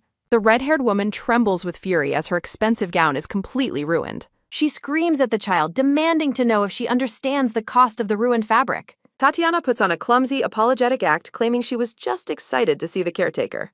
She boldly suggests that if she must apologize, then the Countess owes the gardener one as well. She points out that the Countess dirtied the gardener's pants by stepping on him during her tirade. The Countess lashes out verbally, insulting Tatiana's manners before turning to leave in a huff. Tatiana watches her go, relieved that the woman didn't dare to strike her in public. The elderly gardener kneels before her, expressing his profound gratitude for her bravery. She maintains her innocent facade, waving off the praise as Nora checks on her. The gardener insists on finding a way to repay her kindness despite his humble means. Nora and the gardener exchange looks of deep respect for the young Mrs. Kindheart. A vibrant red rose sparkles brightly. Tatiana reflects that her actions were purely out of empathy, not for a reward. Helping others feels unexpectedly good. A few days pass by quickly. The official play Education Day begins with Nora helping Tatiana dress while the Countess watches coldly. Tatiana reveals her new maid uniform, delighting in the high-quality fabric and proper fit. She and Nora celebrate the successful start of their new game with playful excitement. Her mood quickly shifts as the Countess interrupts their joy with a biting comment. The woman sneers that the servant's attire is the only thing that truly fits Tatiana's low status. Countess Ghiberti grabs Nora's hand while harshly ordering her to be silent and not talk back. The red-haired woman drags Titi away, ignoring the child's pleas to stay with the blonde maid because others are waiting. Titi looks back at Nora, mentally promising her that she only needs to wait a little while longer for things to change. As the blonde maid smiles, Titi remains determined to use this play education to bring the Countess down today. A final warning declares it is time to stop Countess Ghiberti once and for all. A digital alert warns readers to support the creators by visiting the correct website. In the lounge, Siegfried questions why Curios and Caesar are still at his home, but they assure him their respective duties are being handled by competent staff. Curios reminds him that they have a right to observe their ward's play education, while Caesar wishes the Duke was better at communicating. The three powerful guardians strike a charming, flowery pose. Someone remarks on how adorable Lady Tatiana looks in her maid uniform as she enters the room with the Countess. Siegfried smiles softly, agreeing that the new outfit suits the pink-haired girl perfectly. Titi beams with excitement, thanking her guardians and declaring her absolute love for the new maid uniform. The young girl thanks the red-haired woman for the outfit, calling her the head steward before asking to begin. While the Countess is flustered by the title, Titus's internal thoughts reveal her plan to expose the woman's corruption is in motion. Titi praises the outfit's durability to the Countess, noting that a previous uniform she touched had easily ripped apart. A nervous sweat beads on the red-haired woman's face as she asks the girl to clarify her meaning. The mention of tearing clothes sends a jolt of shock through the red-haired woman's mind. TD explains to Siegfried that Nora's apron ripped with just a pull, prompting the Duke to fall into a heavy, suspicious silence. While the other guardians are confused, TD realizes Siegfried never had time to personally check the servants' conditions. A mental visualization explains that neglected uniforms prove the Countess's corruption, making her the prime suspect for embezzlement now that the Duke is back. TD innocently tells the Countess that she loves wearing clothes of the same quality as the head steward's own. She explains that since the steward's clothes are sturdy while the maid's are thin, the steward must have personally ensured TD got the better fabric. TD offers a final bright thank you as Siegfried stands up and coldly summons his aunt for a private conversation. TD celebrates her successful trap, but is startled by the sudden, freezing intensity of the Duke's anger. Siegfried looms over his aunt with a terrifying, golden-eyed glare, demanding a private talk as a heavy thud of pressure fills the air. Titus' heart races, realizing the Duke looks far angrier than she had originally anticipated. Inside his office, Siegfried confronts the Countess, asking if she truly believed her actions would remain hidden from him. He slams a stack of evidence onto the desk, accusing her of being a thorough embezzler of house funds. A vision depicts the Countess living in luxury with her son, surrounded by gold and jewels stolen from the estate. Siegfried highlights her cruelty toward the servants, noting the excessive punishments and the many testimonies detailing her abuse. He asks if her intention was always to exploit the steward position, causing the red-haired woman to stammer a weak denial. The red-haired woman falls to her knees, frantically begging for mercy and admitting she was wrong while calling him master. Siegfried looms over her, stripping her of her title and decreeing that her household will be held financially accountable for every stolen coin. She desperately begs him to spare her son and grandchildren from the consequences of her crimes. Siegfried's expression remains cold as he observes that she clearly knows how to value her own family's safety. He internally wonders how someone so protective of her own kin could treat a child and the servants with such heartless cruelty. The Duke's terrifying gaze bores down on the small, pathetic figure of the woman kneeling on the floor. The red-haired woman gasps for air, feeling like she will choke to death under the crushing weight of the Duke's magical pressure. As Siegfried looks on with detached coldness, the terrified woman can only think of him as a monster. A single, absolute command echoes through the room, ordering the disgraced woman to leave the estate immediately. Overcome with fear, the red-haired woman flees through the mansion as fast as her legs can carry her. Alone in his office, Siegfried regrets not throwing her out the moment he first suspected her embezzlement. A flashback reveals Siegfried discussing the long duration of the Demon Lord hunt with a trusted subordinate. He explains his need for someone to manage the estate and the servants during his prolonged absence. Clenching his fist, he admits that he wasn't entirely certain he would survive the dangerous mission. The loyal brown-haired aide promises to handle everything and wishes him a safe return. Siegfried remembers the warmth and smiles of his loyal staff before the Countess took charge. Back in the present, he reflects on the moment he first discovered the woman was stealing from him. He recalls the complex reasons that prevented him from removing her from power as soon as he found out. A bright, flowery memory shows the pink-haired girl crediting her mother for what she has learned. The pink-haired girl smiles contentedly. Siegfried regrets misjudging the Countess's influence. Siegfried's deep frustration leads to a vow to apologize to TD and the entire mansion. The Duke enters the room.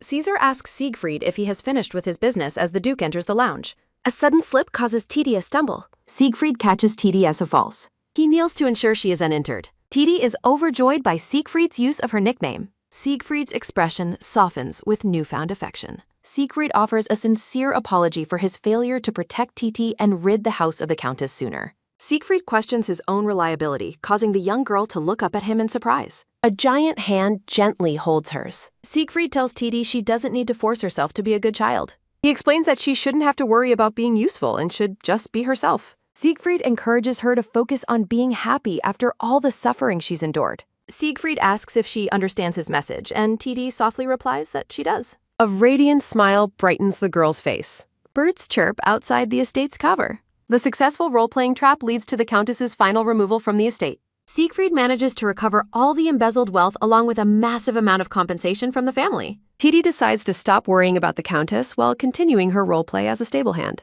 TD remarks on the gardener's need for more pockets in his clothing while assisting him.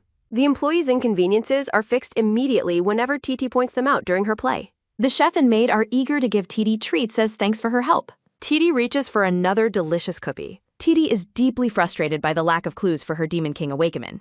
Despite searching the library, TD finds no hints about awakening within the hero's residence. Dark energy swirling close by. A visualization shows the demonic energy attacking her body that she must learn to control. Nora asks if something is wrong after hearing a sigh, but TD denies it. A loud shout interrupts TD's thoughts. Caesar and Curios arrive at the mansion to see how TD has been doing lately. Curios is relieved to hear TT is feeling fine during their tea time.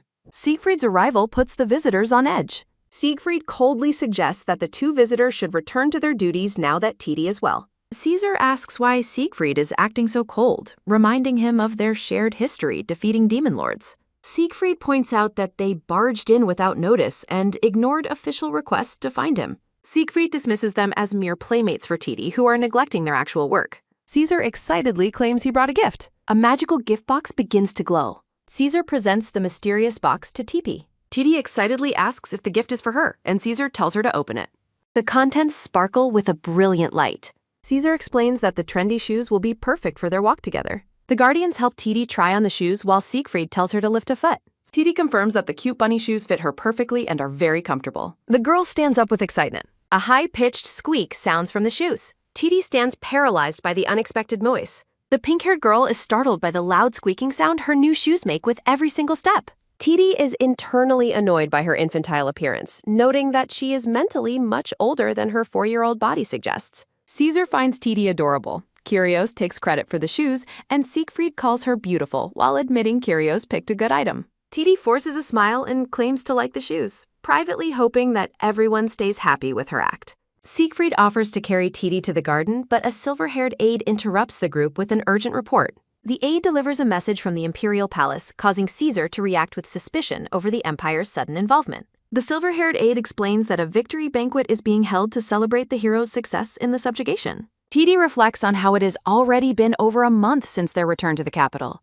Caesar is visibly outraged, questioning since when the Empire ever cared about the defeat of the Demon King. Narration explains that the Empire provided no support to the heroes and prioritized its own protection above all else. The Empire merely watched as other countries fell, forcing the 3 heroes to step in and achieve overwhelming success alone. Caesar rants that the Empire should have helped earlier instead of issuing orders now, and Siegfried coldly agrees with him. Siegfried accepts the invitation as mandatory and decides they must immediately find a proper dress for Tatiana. TD is stunned by the sudden news, wondering why she needs a formal dress to go to the palace. Curios and Caesar are excited to find a tailor as quickly as possible, ignoring TT's silent pleas to wait. TD worries that going to the palace might lead to a dangerous encounter with the story's male lead. Terrified of what might happen, TT tentatively asks her guardians if it is really okay for her to go. Caesar and Curios firmly insist she must come along, declaring that they cannot leave their ward alone at home. TD points out that the invitation was only for the heroes, but Caesar dismisses the concern entirely.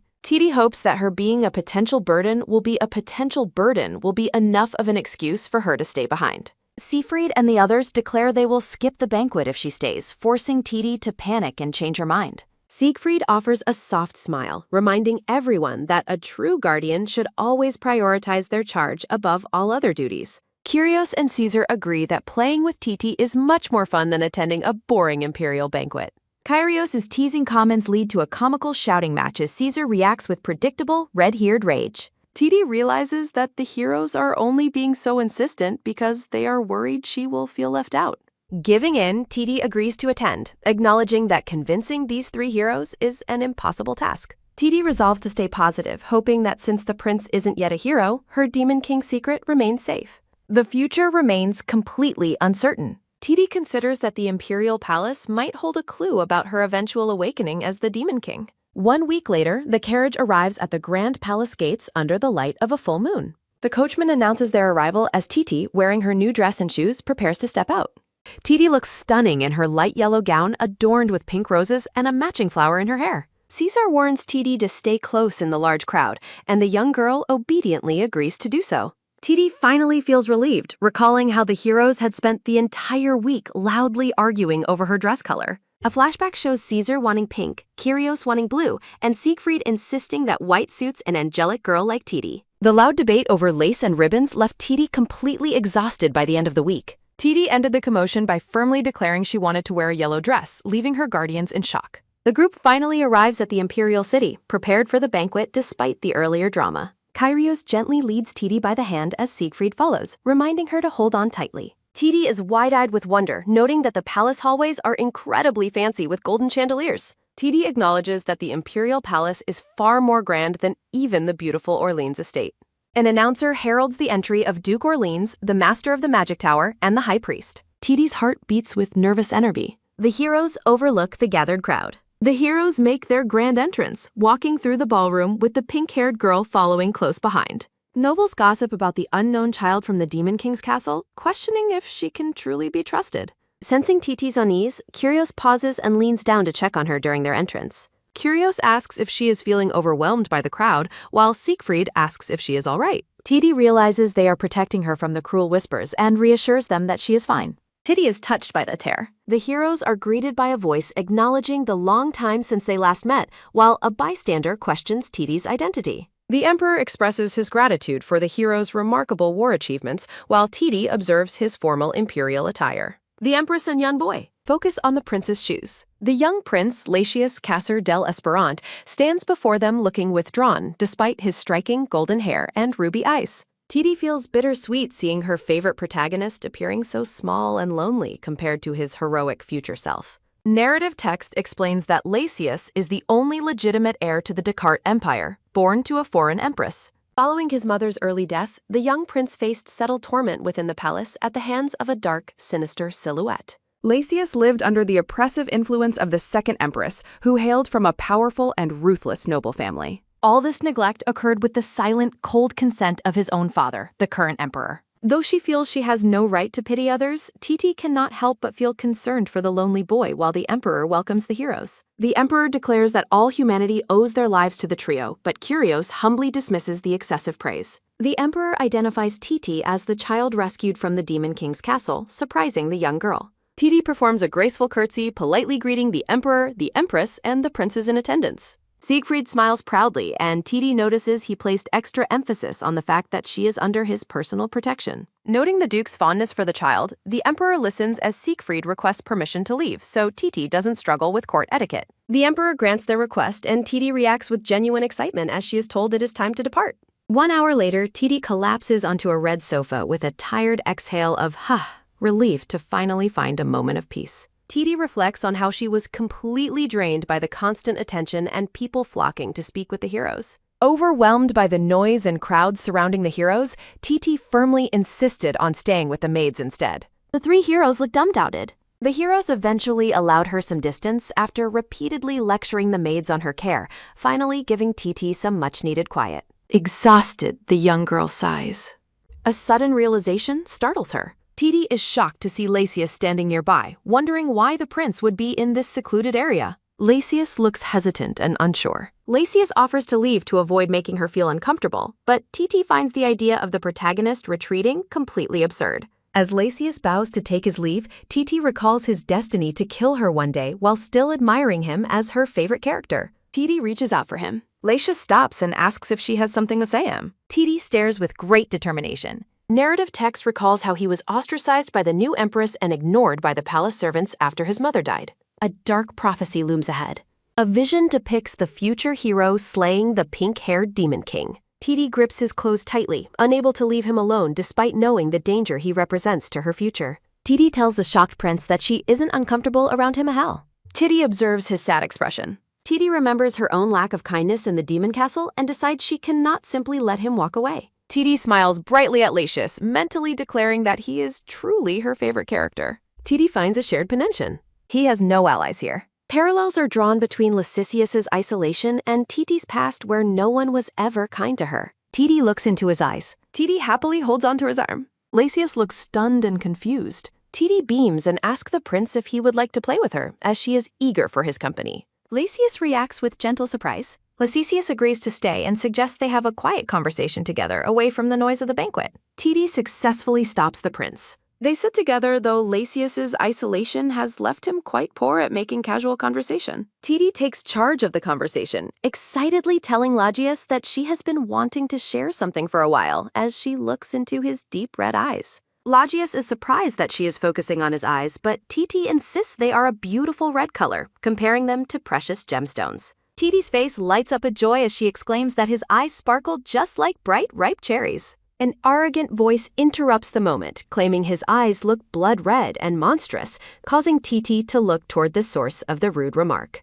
Titi recognizes the newcomer as the second Prince Rudolph, who wears an air of entitlement and disdain. Rudolph continues his mockery, calling Lagius a monster and suggesting he has demon blood as he walks towards the pair. Rudolph sneers that Lagius is worthless and merely a descendant of a fallen dynasty, while a visual of a thorned branch underscores the sharpness of his words. Offended by Lagius's stoic silence, Rudolph demands to know if he is being ignored. Rudolph shouts in a fit of rage, calling Lagius a lowly wretch for acting as if he were the only rightful heir to the throne. Rudolph dares Lagius to prove him wrong, while Titi realizes his cruelty is driven by a deep sense of inferiority toward his brother. Historical text explains that red eyes are the distinctive mark of those who strongly inherit the Carolingian royal bloodline. Narration describes how the Descartes Empire formed an alliance through a political marriage between the emperor and a Carolingian princess. The marriage between the emperor and the princess is shown, cementing the legacy and legitimacy of Lagius's lineage. Lagius's silhouette underscores his status as the legitimate heir born to the ruling emperor and empress. The Carolingian kingdom is remembered for serving as a final barrier against the demon realm before it ultimately fell. Afterward, the Philomel family rose to power and took the seat of the empress, becoming a noble house second to none. Despite their power, the empress's seat remained vacant for a time after an early death, which fueled Rudolph's resentment toward Lagius. Titi is distressed to see the rightful heir being publicly humiliated and wonders why no one in the palace is stepping in to help him.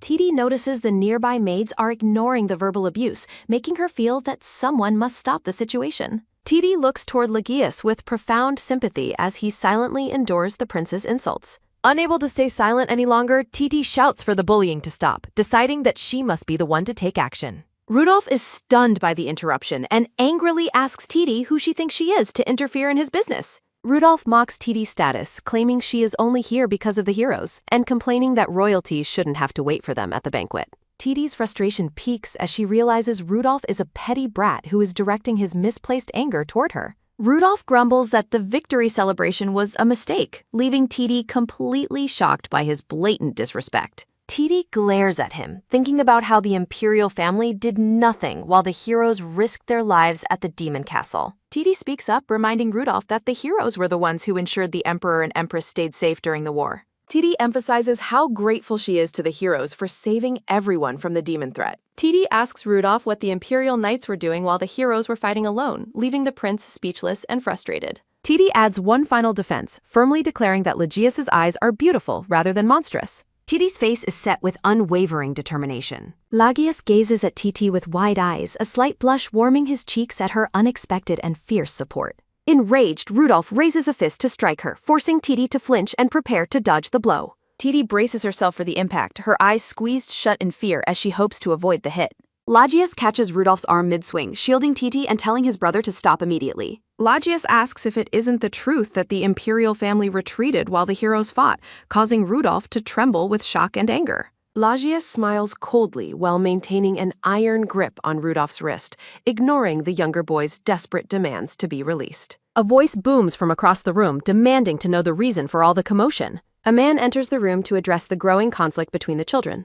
Curios hurries over to check on Titi, asking if she is all right after hearing the noise, while Rudolph struggles to find his words. The heroes and the empress arrive on the scene, with Caesar and Siegfried calling for Titi, while the empress shouts for her son. The empress rushes to Rudolph's side as he cries out for her, seeking her protection. Laius finally lets go of Rudolph's wrist, allowing him to pull away. Siegfried comforts Titi while Rudolph begins to complain to his mother about his brother's actions. Rudolph shows his bruised wrist to his mother, whining that Lagius grabbed him so hard it turned red. The empress looks at Rudolph's wrist in horror and asks if it's true that Lagius hurt him. The empress pulls Rudolph into a protective hug and screams at Lagius, demanding to know what he thinks he's doing. Laius remains stoic and silent while another voice begins to make accusations against him to the empress. Titi worries that Lagius will be at a disadvantage if the situation continues this way and knows she must intervene. Titi boldly steps in front of Lagius, declaring that she will defend him against the empress's wrath herself. Titi's face is set with unwavering focus. Titi stands protectively before Lagius, thinking she cannot allow him to take all the blame. Siegfried and Caesar question her, and Titi reveals that the second prince tried to hit her. The heroes' expressions darken as they ask for confirmation, and Titi insists she is telling the truth. Titi continues her defense of the first prince's character. Lagias is touched by her fierce support. Rudolph angrily accuses Titi of lying. Titi shouts back that she is telling the truth and recounts Rudolph calling the first prince a monster. Titi exposes Rudolph's insults about the prince's lineage while the heroes react with visible shock. Rudolph desperately appeals to his mother, claiming everything Titi said is a fabrication. Titi observes the Empress's reaction, noting her own status as a newcomer to the Empire. Siegfried intervenes, pointing out that Titi has not been in the Empire long enough to know specific history. Siegfried argues that it would be impossible for a child to invent such specific, historically charged insults. Siegfried suggests it is far more logical to believe Titi is simply repeating what she heard. Siegfried turns the tables on Rudolph, warning that his insults are diplomatically dangerous. Siegfried emphasizes that such remarks could cause a backlash in the territories of the fallen kingdom. The Empress and Rudolph are left speechless and trembling under the weight of the accusation. Titi feels satisfied that the Empress has no way to refute the logical argument. A vision of a war-torn landscape recalls the resentment of a people whose kingdom was allowed to fall. The legacy of the late Empress and Lagias is identified as the only reason for their continued loyalty. Titi is pained to see Lagias maintaining a calm mask despite the deep wounds inflicted by the insults. Titi feels a desperate urge to say something to comfort the boy. A sudden surge of demonic energy causes Titi to clutch her mouth in physical distress. Titi's strength fails as Caesar and Lagias react in alarm to her sudden collapse. Despite her condition, Titi's thoughts remain fixed on Lagias' safety and reputation. Titi clings to her consciousness, fearing what might happen to the prince if she leaves him now. Kyrios notes Titi's dangerously low body temperature and urges the group to find her a place to rest. Caesar tries to soothe Titi, but she continues to weakly protest Lygias' innocence. Titi's face is marked with distress as she repeats how Rudolph threatened her and insulted the prince. Internal concerns arise about whether the emotional stress triggered a dangerous surge of demonic energy. Caesar politely declines the emperor's offer of a physician, deciding it is better to return to their own estate. The heroes turn to depart, leaving the emperor frustrated as he tries to maintain control of the situation. The emperor is visibly shaken by the hero's cold departure and the disrespect shown by his own family. The emperor's frustration mounts as he reflects on the embarrassment caused to the imperial family. Lagias watches Titi being carried away, filled with worry for her well-being. Lygias feels a heavy sense of guilt for the way Titi was hurt while protecting him. Titi looks back at the royal family with a tired, somber expression. Lagias realizes he cannot simply let her depart without a word. A look of firm resolve settles on the young prince's face. Lagias breaks into a run, shouting his own name as he pursues the group. The empress shouts in outrage as her son runs toward the departing heroes. Lygias offers a brief apology to the empress, insisting he has no time to delay. Lagias bursts through the doors, calling for the group to wait. The heroes pause in the hallway as the young prince catches his breath before them. Caesar reminds the prince of Titi's urgent need for rest, but Lagias persists. Laius clasps his hands together, pleading for a moment to offer his gratitude. Titi stirs in Caesar's arms and looks toward the boy who called out from her. Titi offers a soft smile, reassuring Caesar that she is feeling all right. Lagias stands before her and sincerely thanks Titi for her bravery in defending him. With eyes full of hope, Lagias asks Titi for permission to visit her in the future. Titi asks Lagias to come visit her soon. Titi insists that he must make a firm promise. Their fingers interlock as they seal their pinky promise. The moon shines over the silent imperial palace. Lagias watches Titi depart as loneliness washes over him. He reflects on Titi being the first to defend him. He recalls how his own family was first to shuck him. The prince wonders why Tatiana chose to stand by him. He fears she will eventually distance herself from him too. A look of quiet resolve settles on the prince's face. Days pass as Titi recovers at the hero's estate. Titi looks overwhelmed by the stress of her lessons. Siegfried demands the book while Caesar tries to manage Orner. Titi finds Siegfried's intense reading style more like a performance. Kyrios suggests Siegfried's loud reading is hurting Titi's ears. Kyrios gathers the group to discuss Titi's speech spell bit. Bernice's past comments about her speech continue to haunt Titi. Titi glares at the smiling tutor in her frustrated mind. A servant announces that the first prince has arrived. Titi is delighted to use his arrival as an escape. Siegfried calls out as Titi makes a sudden run for it. Titi's footsteps patter quickly as she hurries down the hall. Titi peeks around a corner with a joyful, beaming expression. She spots Lygias waiting in the hallway with his guardian. The young prince offers a warm and gentle smile. Lygias asks about her health and Titi happily reassures him. Lygias apologizes, taking full blame for the banquet's events. The two children stand together in the sun-drenched hallway. A close-up reveals the depth and warmth in Legius's eye. Titi begins to offer her own words of comfort. She tells the prince that he has no reason for gut. Titi insists that the fault lies solely with the second prince. Siegfried enters and loudly agrees with Titi's assessment of Rudolph. Caesar politely invites the prince to join them for tea. Caesar addresses the Duke by his formal title as they walk. The group moves toward the parlor for a formal discussion. Caesar advises the prince to always hold his head high. Caesar kneels to praise Legius's maturity and admirable character. Siegfried pulls Titi aside to share a very serious warning. He whispers dramatically that all men are actually wolves. Siegfried warns Titi not to trust the prince's polite appearance. Caesar ushers Titi away while Siegfried protests the interruption. Legius gently takes Titi's hand as they walk together. Both children share a happy, lighthearted moment while walking. The three heroes watch the children with surprised expressions. Titi excitedly mentions the cherry pie her nanny has prepared. A slight blush colors Legius's cheeks as he smiles wattily. The group moves toward the parlor in high spirits. Narration expresses relief at seeing Legius finally act his age. Despite his smile, Legius's expression remains somewhat resigned. Titi's presence makes Legius smile more and more as they spend time together. Legius leaves the hero's estate feeling much lighter and free of his previous sorrow. The two children share a moment of pure, joyful connection before his departure. Only a bright and genuinely happy expression remains on the young prince's face. The sound of departing horse hooves marks the end of Legius's successful visit. A peaceful quiet returns to the hero's grand estate after the guests depart. Caesar asks about the emperor's personal letter of apology, and Siegfried admits he burned it instantly. Curio says there is no need to respond to the letter, and Caesar completely agrees. Siegfried says that thinking of what the emperor did to the child makes his blood boil. Curio suggests granting Titi official status to ensure that no one can ever mistreat her again. Siegfried looks on with a serious and contemplative expression at the mention of her status. Caesar worries that a forced adoption might end up hurting the girl if they push too hard. The maid asks Titi if she knows who is speaking, and Titi identifies Lord Curios. Curios asks if the matter is decided while reflecting on their debate about where Titi should live. Curios insists Titi calls them all dad equally, Siegfried agrees, and Caesar says that much is fair. Titi excitedly enters the room with a plate of homemade cookies, inviting everyone to eat together. Curios declines the sweets, causing Titi to feel hurt after all the hard work she put in. Titi insists that he open up for a bite while Curios reacts with sudden surprise. Titi joyfully explains that food tastes better when shared and urges him to try her creation. Curios is overcome with warmth, wondering if this is what raising a daughter feels like. Wah! Titi celebrates her successful attempt at getting the stubborn hero to enjoy her treat. Titi generously offers the remaining cookies on her plate to Caesar and Siegfried. The men reach out to take the treats, offering a sincere word of thanks to the girl. Siegfried notes she gave them some too, while Caesar says she likes everyone equally, annoying Curios. Kyrios fumes when Siegfried and Caesar mock his misshapen cookie and claim theirs were better. Titi thinks it is quite exhausting to manage the heroes fairly when they fight over her. A servant interrupts the bickering to announce that a message has arrived from the imperial palace. The servant says they request an immediate presence, leaving Curios shocked by the sudden demand. Titi worries about why the royal family is summoning her back to the palace so soon. A formal letter apologizes for the rudeness at the banquet and the misconduct of the second prince. The heroes and Titi arrive at the palace courtyard for their scheduled meeting with the emperor. Curios expresses his lingering reluctance and asks if they really have to attend this gathering. Caesar says they don't have to go, and Siegfried adds that Titi is doing just fine.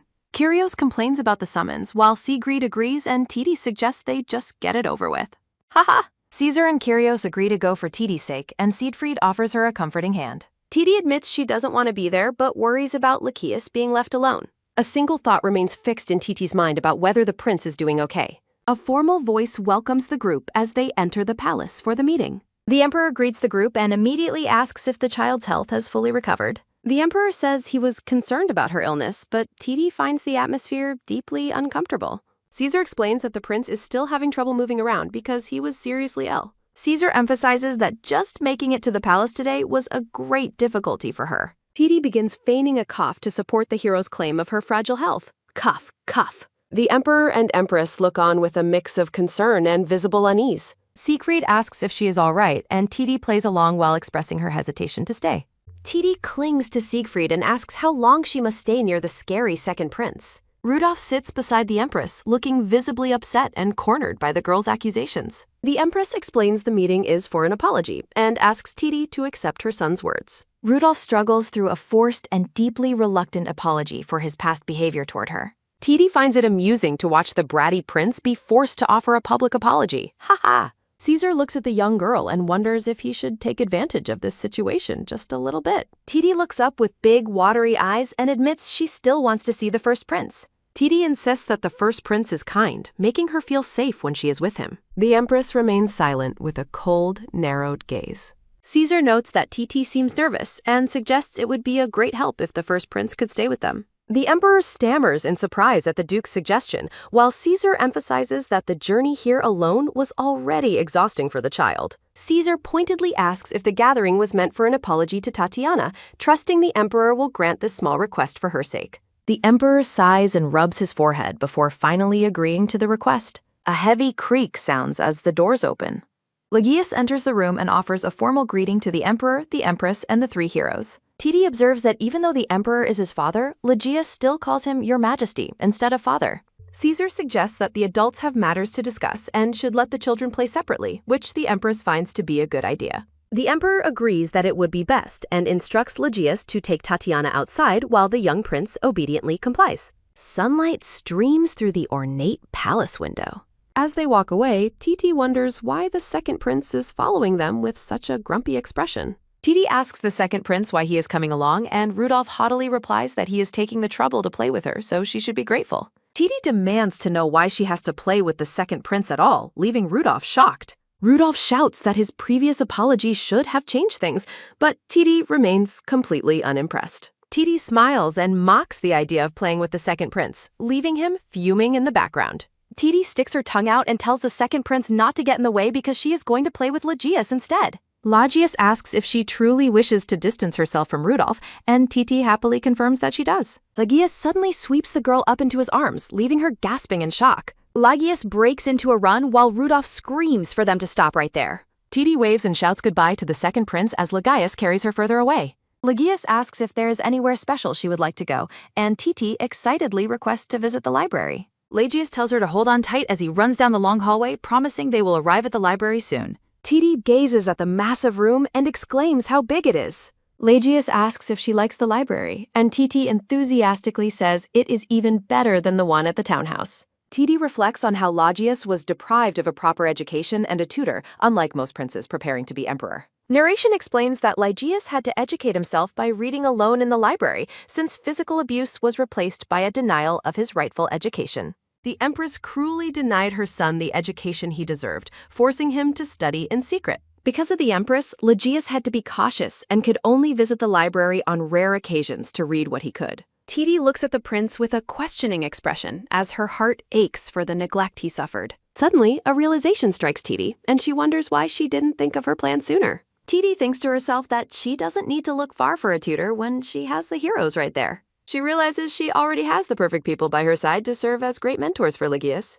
Titi's imagination wanders to a future where she and Lagius are best friends, and he helps her after becoming a hero. In her happy delusion, Titi imagines that as the Demon King, she will use Layages' help to finally overthrow the Bartoloa family. Titi looks at the prince with a determined and thoughtful gaze. A vision of the future shows the three heroes happily tutoring both Titi and Lagius together in the library. Lagius notices her staring and shyly asks if there is something on his face since she has been looking at him for a while. Titi panics and hurriedly suggests they start picking out books to hide her excitement.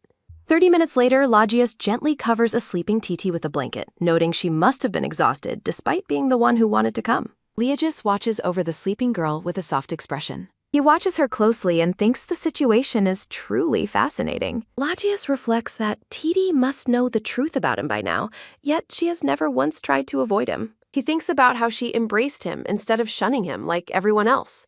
The two children shared a joyful moment playing together in the palace gardens. Lagius realizes that because of her presence, he was finally able to smile like his true self. He feels certain that whenever he is with her, something good is bound to happen. Titi wakes up with a smile as a hand gently strokes her hair. The first prince looks down at her with a gentle, admiring expression. A loud, angry voice suddenly demands to know who gave permission to use the library. Rudolph mocks their presence while Lagius sternly calls out the younger prince's name. Lagius tells his brother to lower his voice and asks what he just said. The blonde prince coldly warns Rudolph never to touch Miss Tatiana again. Lagius questions if the empress would be pleased to see Rudolph behaving so poorly.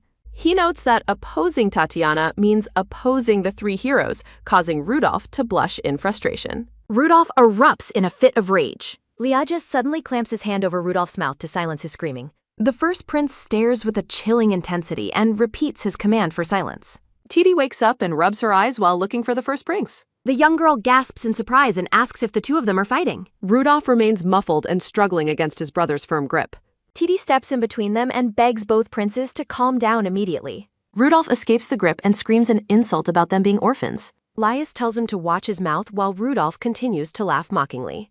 The second prince fumes, claiming she is acting high and mighty because of the heroes. Rudolph cruelly mocks her for not knowing her parents or even her own birthday. Titi is left stunned and silent by the prince's hurtful mention of parents. A firm hand suddenly takes her own.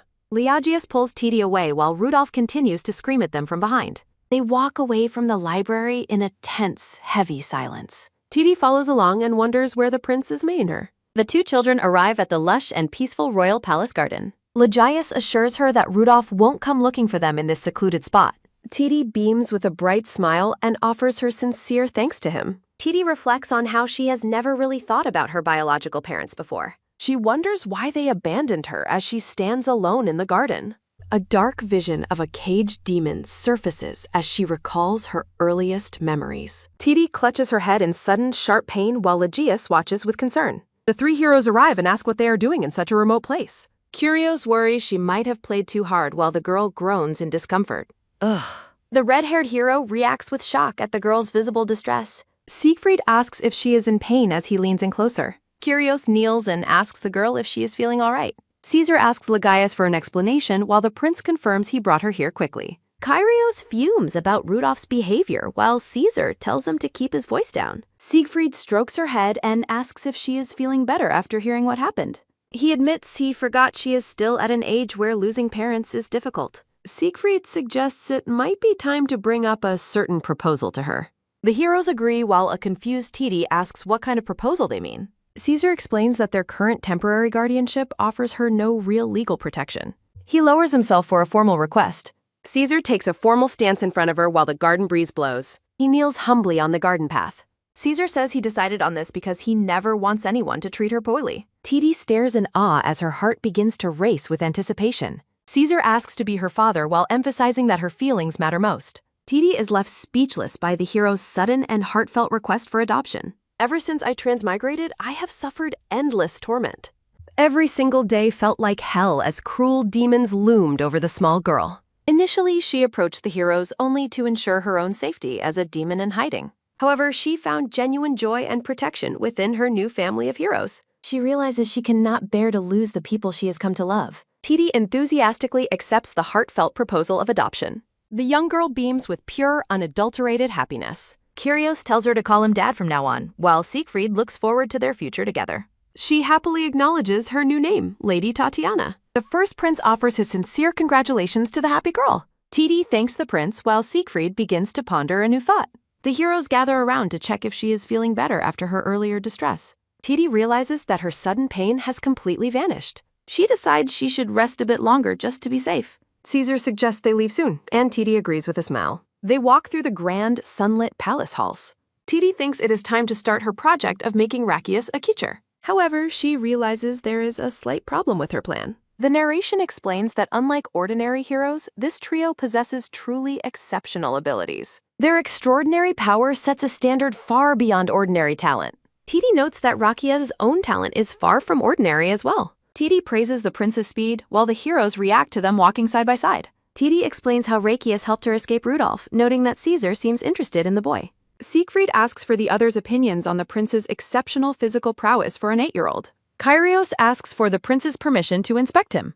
A sudden flash of light occurs as Kyrios makes contact with the boy's neck. Kyrios shouts in shock, prompting Siegfried to ask what is wrong. Kyrios explains the prince absorbed his magic, while Titi checks if Rakius is all right. Caesar questions the claim, but Kyrios insists he would never lie about such a discovery. Kyrios declares that the prince's talent is a rare gift that must be developed for the world's sake. Titi smugly thinks it is only natural for a future swordmaster to be this gifted. The heroes agree that the Empress would likely stifle the boy's immense potential. Kyrios proposes they educate and oversee the prince themselves, which Titi finds to be a perfect idea. Kyrios suggests the prince visit the townhouse for lessons, despite Caesar's slight annoyance at the suggestion. Titi lets out a happy hee-hee as she asks if she will be studying alongside the first prince. Titi presses the prince, who shyly admits they will indeed be studying together.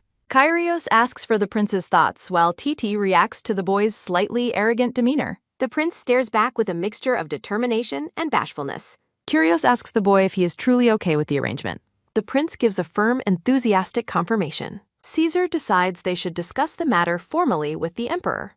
The heroes prepare to take Titi home so she can finally get some rest. Titi walks away with her new family. She smiles, content with the day's events. Rudolph erupts in a fit of rage in the palace garden. He seethes, revealing he only apologized because his mother forced him to.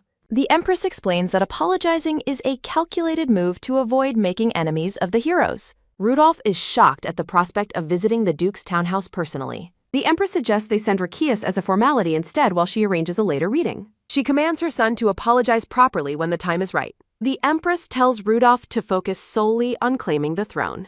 She warns him to remove anyone who threatens his right to rule. The empress resolutely decides to eliminate any obstacles in their way. A royal carriage travels through the sunny, tree-lined countryside. Siegfried explains that legal adoption will grant Tatiana imperial status. He gently reassures her that the second prince cannot harm her anymore. Kyrios and Caesar pledge the House of Orleans absolute protection. Tatiana reflects on the heroes' blunt but deeply protective nature. Caesar emphasizes that their proposal was a serious, well-considered decision. Siegfried admits they initially hesitated to avoid overwhelming the young girl. The heroes reveal their anger over Rudolph's recent hurtful behavior. They recall the prince's cruel insults regarding her mysterious origins. Siegfried softly asks her when her true birthday is supposed to be. Tatiana realizes she has no memories prior to her time in slavery. A sudden, strange realization washes over her as she thinks. She envisions a vague memory of wandering through a snowy forest. A warm, faint memory of a motherly embrace suddenly surfaces. Tatiana wonders why these long-forgotten visions are returning to her now. She quickly reassures the worried heroes with a bright, cheerful laugh.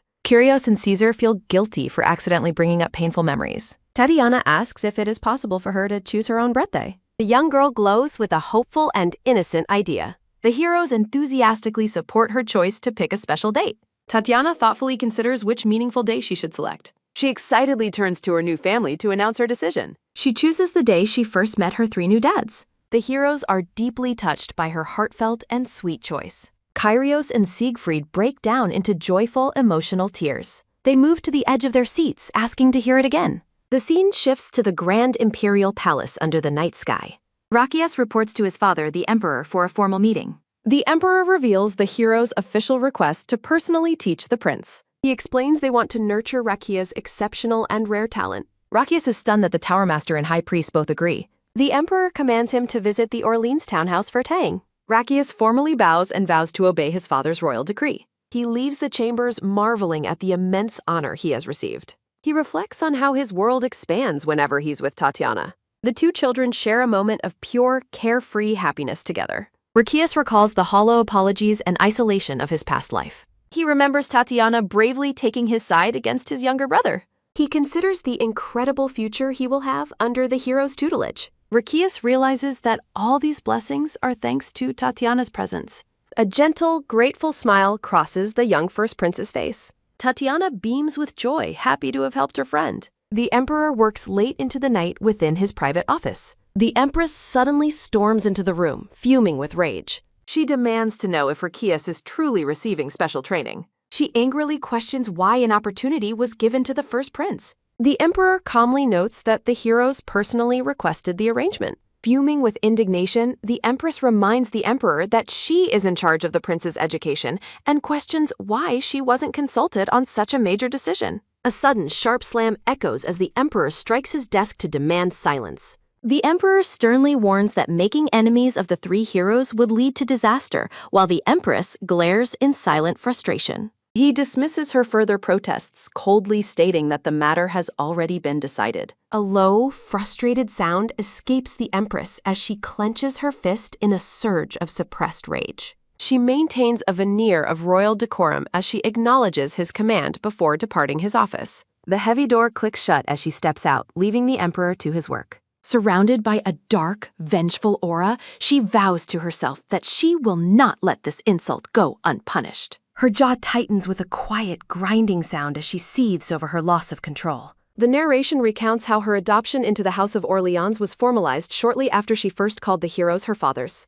As time quickly passes, the young girl joyfully sprints through the palace, having already reached her 10th birthday. A door creaks open gently, revealing a glimpse into a grand library. A scholarly man with glasses bows respectfully to greet the young lady. She offers a bright, knowing smile in return. Radiating cheer, Tatiana enters the room and warmly greets her teacher. The scene shifts to the towering spires of the palace as the narration notes that she is now 10 years old. Settling into her seat, Tatiana eagerly asks her teacher if the first prince has arrived for their lesson. The teacher politely informs her that the prince has not yet made his appearance. Formal records confirm that she became Siegfried's daughter following her official adoption into the ducal house of Orleans. A sudden, loud sound echoes through the grand study as someone approaches. Rakias rushes into the room, slightly out of breath, and hopes he hasn't arrived late. The teacher and the young lady both offer a respectful bow to the first prince. Tatiana notes he is right on time today, and Rakias explains that Kyrios detained him on his way there. She recalls Kyrios' intense warnings about men being wolves, noting his particularly fierce attitude toward the prince. The narration explains that the two children have been studying together 3 times a week for the past 6 years. Rakias recites poetry with impressive focus, showing how much he has matured over the years. The two friends share a peaceful moment under a tree, reflecting on the prince's dedication to his rigorous training. Tatiana gazes at him fondly, wondering if he has finally grown into a boy who can truly enjoy his youth. The teacher reveals that he has prepared a special gift for Tatiana's birthday, much to her surprise. A joyful shout fills the room as the teacher concludes the lesson and asks if they enjoyed today's studies. He bids her a pleasant day as he makes his exit from the study. The room falls quiet as the heavy door closes behind the departing teacher. Rakias offers a warm, blushing smile as he wishes Tatiana a happy birthday. Standing together in the garden, the prince bashfully asks if she would use his nickname when they are alone. Tatiana is taken aback by the request, realizing the deep significance of the name he's offering her. She remembers that only his late mother and the story's original protagonist were ever allowed to use that precious nickname. With a radiant and happy laugh, she agrees and asks him to use her nickname as well. Rakias nervously asks if he may attend her birthday party, though he worries about her father's reactions. She giggles and assures him she can handle her protective dads, even as they shiver at her confidence. Tatiana thinks of her special day as she gently places her hand over his. The prince's heart races as they share a tender, blushing moment of connection. He looks at her with a soft, questioning gaze, wondering just how much he means to her. Rakias mentions he has also prepared a gift, which he hopes to give her later at the celebration. Tatiana feels a pang of guilt, comparing her own calculated thoughts to his pure and kind nature. Seeing her blush, Rakia concernedly checks her forehead for a fever, catching her off guard with his proximity. In a cute, simplified moment, he asks if his sudden gesture bothered her, but she quickly dismisses the idea. She hurriedly stands up and suggests they go find her father's to move past the awkwardness. The quiet, steady sound of footsteps echoes through the grand, sun-drenched palace corridor. The two children walk side by side through the hall, heading toward their next destination. Tatiana suddenly stops in her tracks as she spots a familiar silhouette walking ahead of them. Titi runs through the palace toward her nanny while the prince follows closely behind. Nora looks back in surprise as someone calls out her name. Nora catches the girl with a sudden wham, worrying that the young lady might trip while running so fast. The pink-haired girl grins happily, confident that her nanny will always be there to catch her. Nora affectionately pats the mischievous girl's head as she receives a bright and cheerful greeting.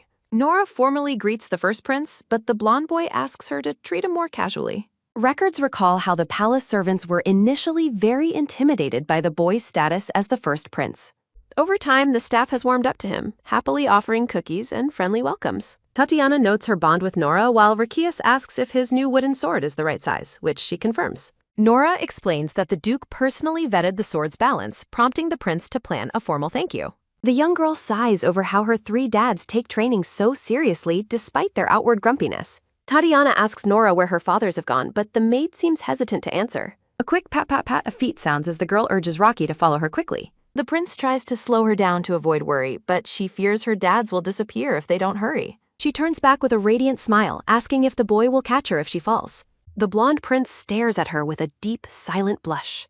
A heavy creak echoes as the grand double doors are pushed wide open. Tatiana excitedly bursts into the room, calling for her dads while Rakias looks on in shock. The three legendary heroes are discovered in the kitchen, looking disheveled and covered in baking ingredients. The children wonder if the powerful adults were having a food fight with flour. Shocked by the sudden intrusion, the heroes freeze as the narration wonders what on earth is happening. Curios gasps in surprise, asking the little one if she shouldn't still be in her lessons. Tatiana explains her teacher gave her an early dismissal and asks why they are covered in cake batter.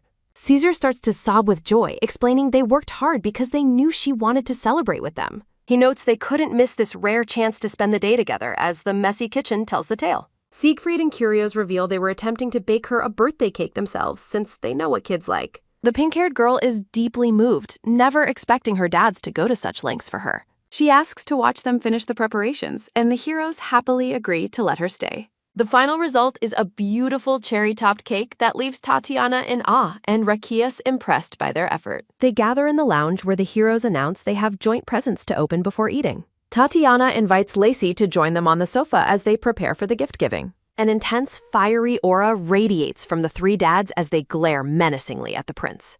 Curios presents a box to the girl, who asks what could be inside. They clarify it is a proper birthday gift separate from the cake and urge her to open it immediately. The box contains a small, yellow, duck-shaped accessory. Curios proudly explains she casts several powerful utility spells on the item to expand its capacity and reduce its weight. Tatiana is thrilled by the magical bag, but secretly considers how it will help her when she eventually seeks independence. Caesar excitedly presents his own gift to the young lady. The gift is revealed to be a glowing red potion bottle. The priest describes the nutritional supplement he personally brewed, though the girl worries it will be incredibly bitter. Narrations note that while Caesar makes these supplements occasionally, there is a recurring problem with them. A gagging sound follows as the girl experiences the absolutely awful taste of the liquid. Caesar boasts about his herb combinations while Curios silently pities the children who both look terrified. Tatiana forces a polite thank you, deciding she must value the sincerity behind the gift despite the taste. Siegfried steps forward to present his own beautifully crafted box.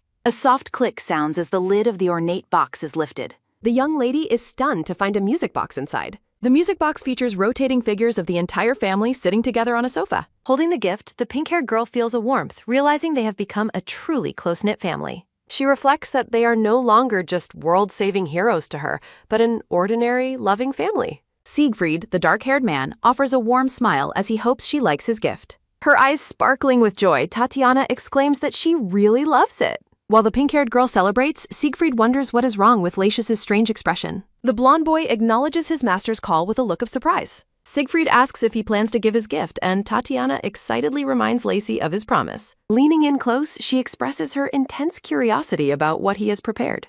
Lacius offers her a gift, and she asks if she may open it immediately. A beautiful feather pen is revealed, sparkling with elegance against a floral background. Lacius offers to buy her something nicer later, but Tatiana insists she likes it enough. She joyfully declares she'll use the pen daily so it feels like they're studying together. The fathers watch them, worrying that the children's bond is becoming too mature. Pointing a finger, Curios shouts a warning to Tatiana that all men are dangerous. Letting out a long sigh, the young girl finds her father's protective behavior childish. A sudden sound startles the children as they look back at the intense adults.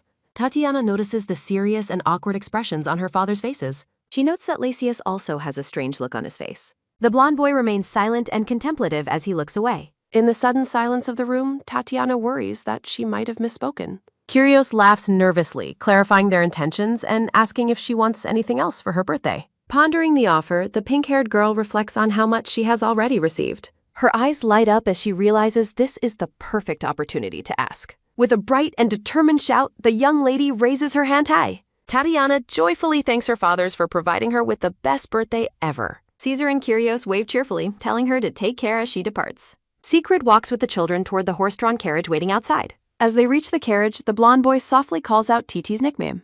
She pauses and turns back, wondering if he has something more to say. Titi looks at him with a curious and questioning gaze. A soft, shimmering glow surrounds the blonde prince as he stares back at her. The young girl is left bewildered by his silent and intense expression. With a kind smile, Lacius simply says he will see her in their next class.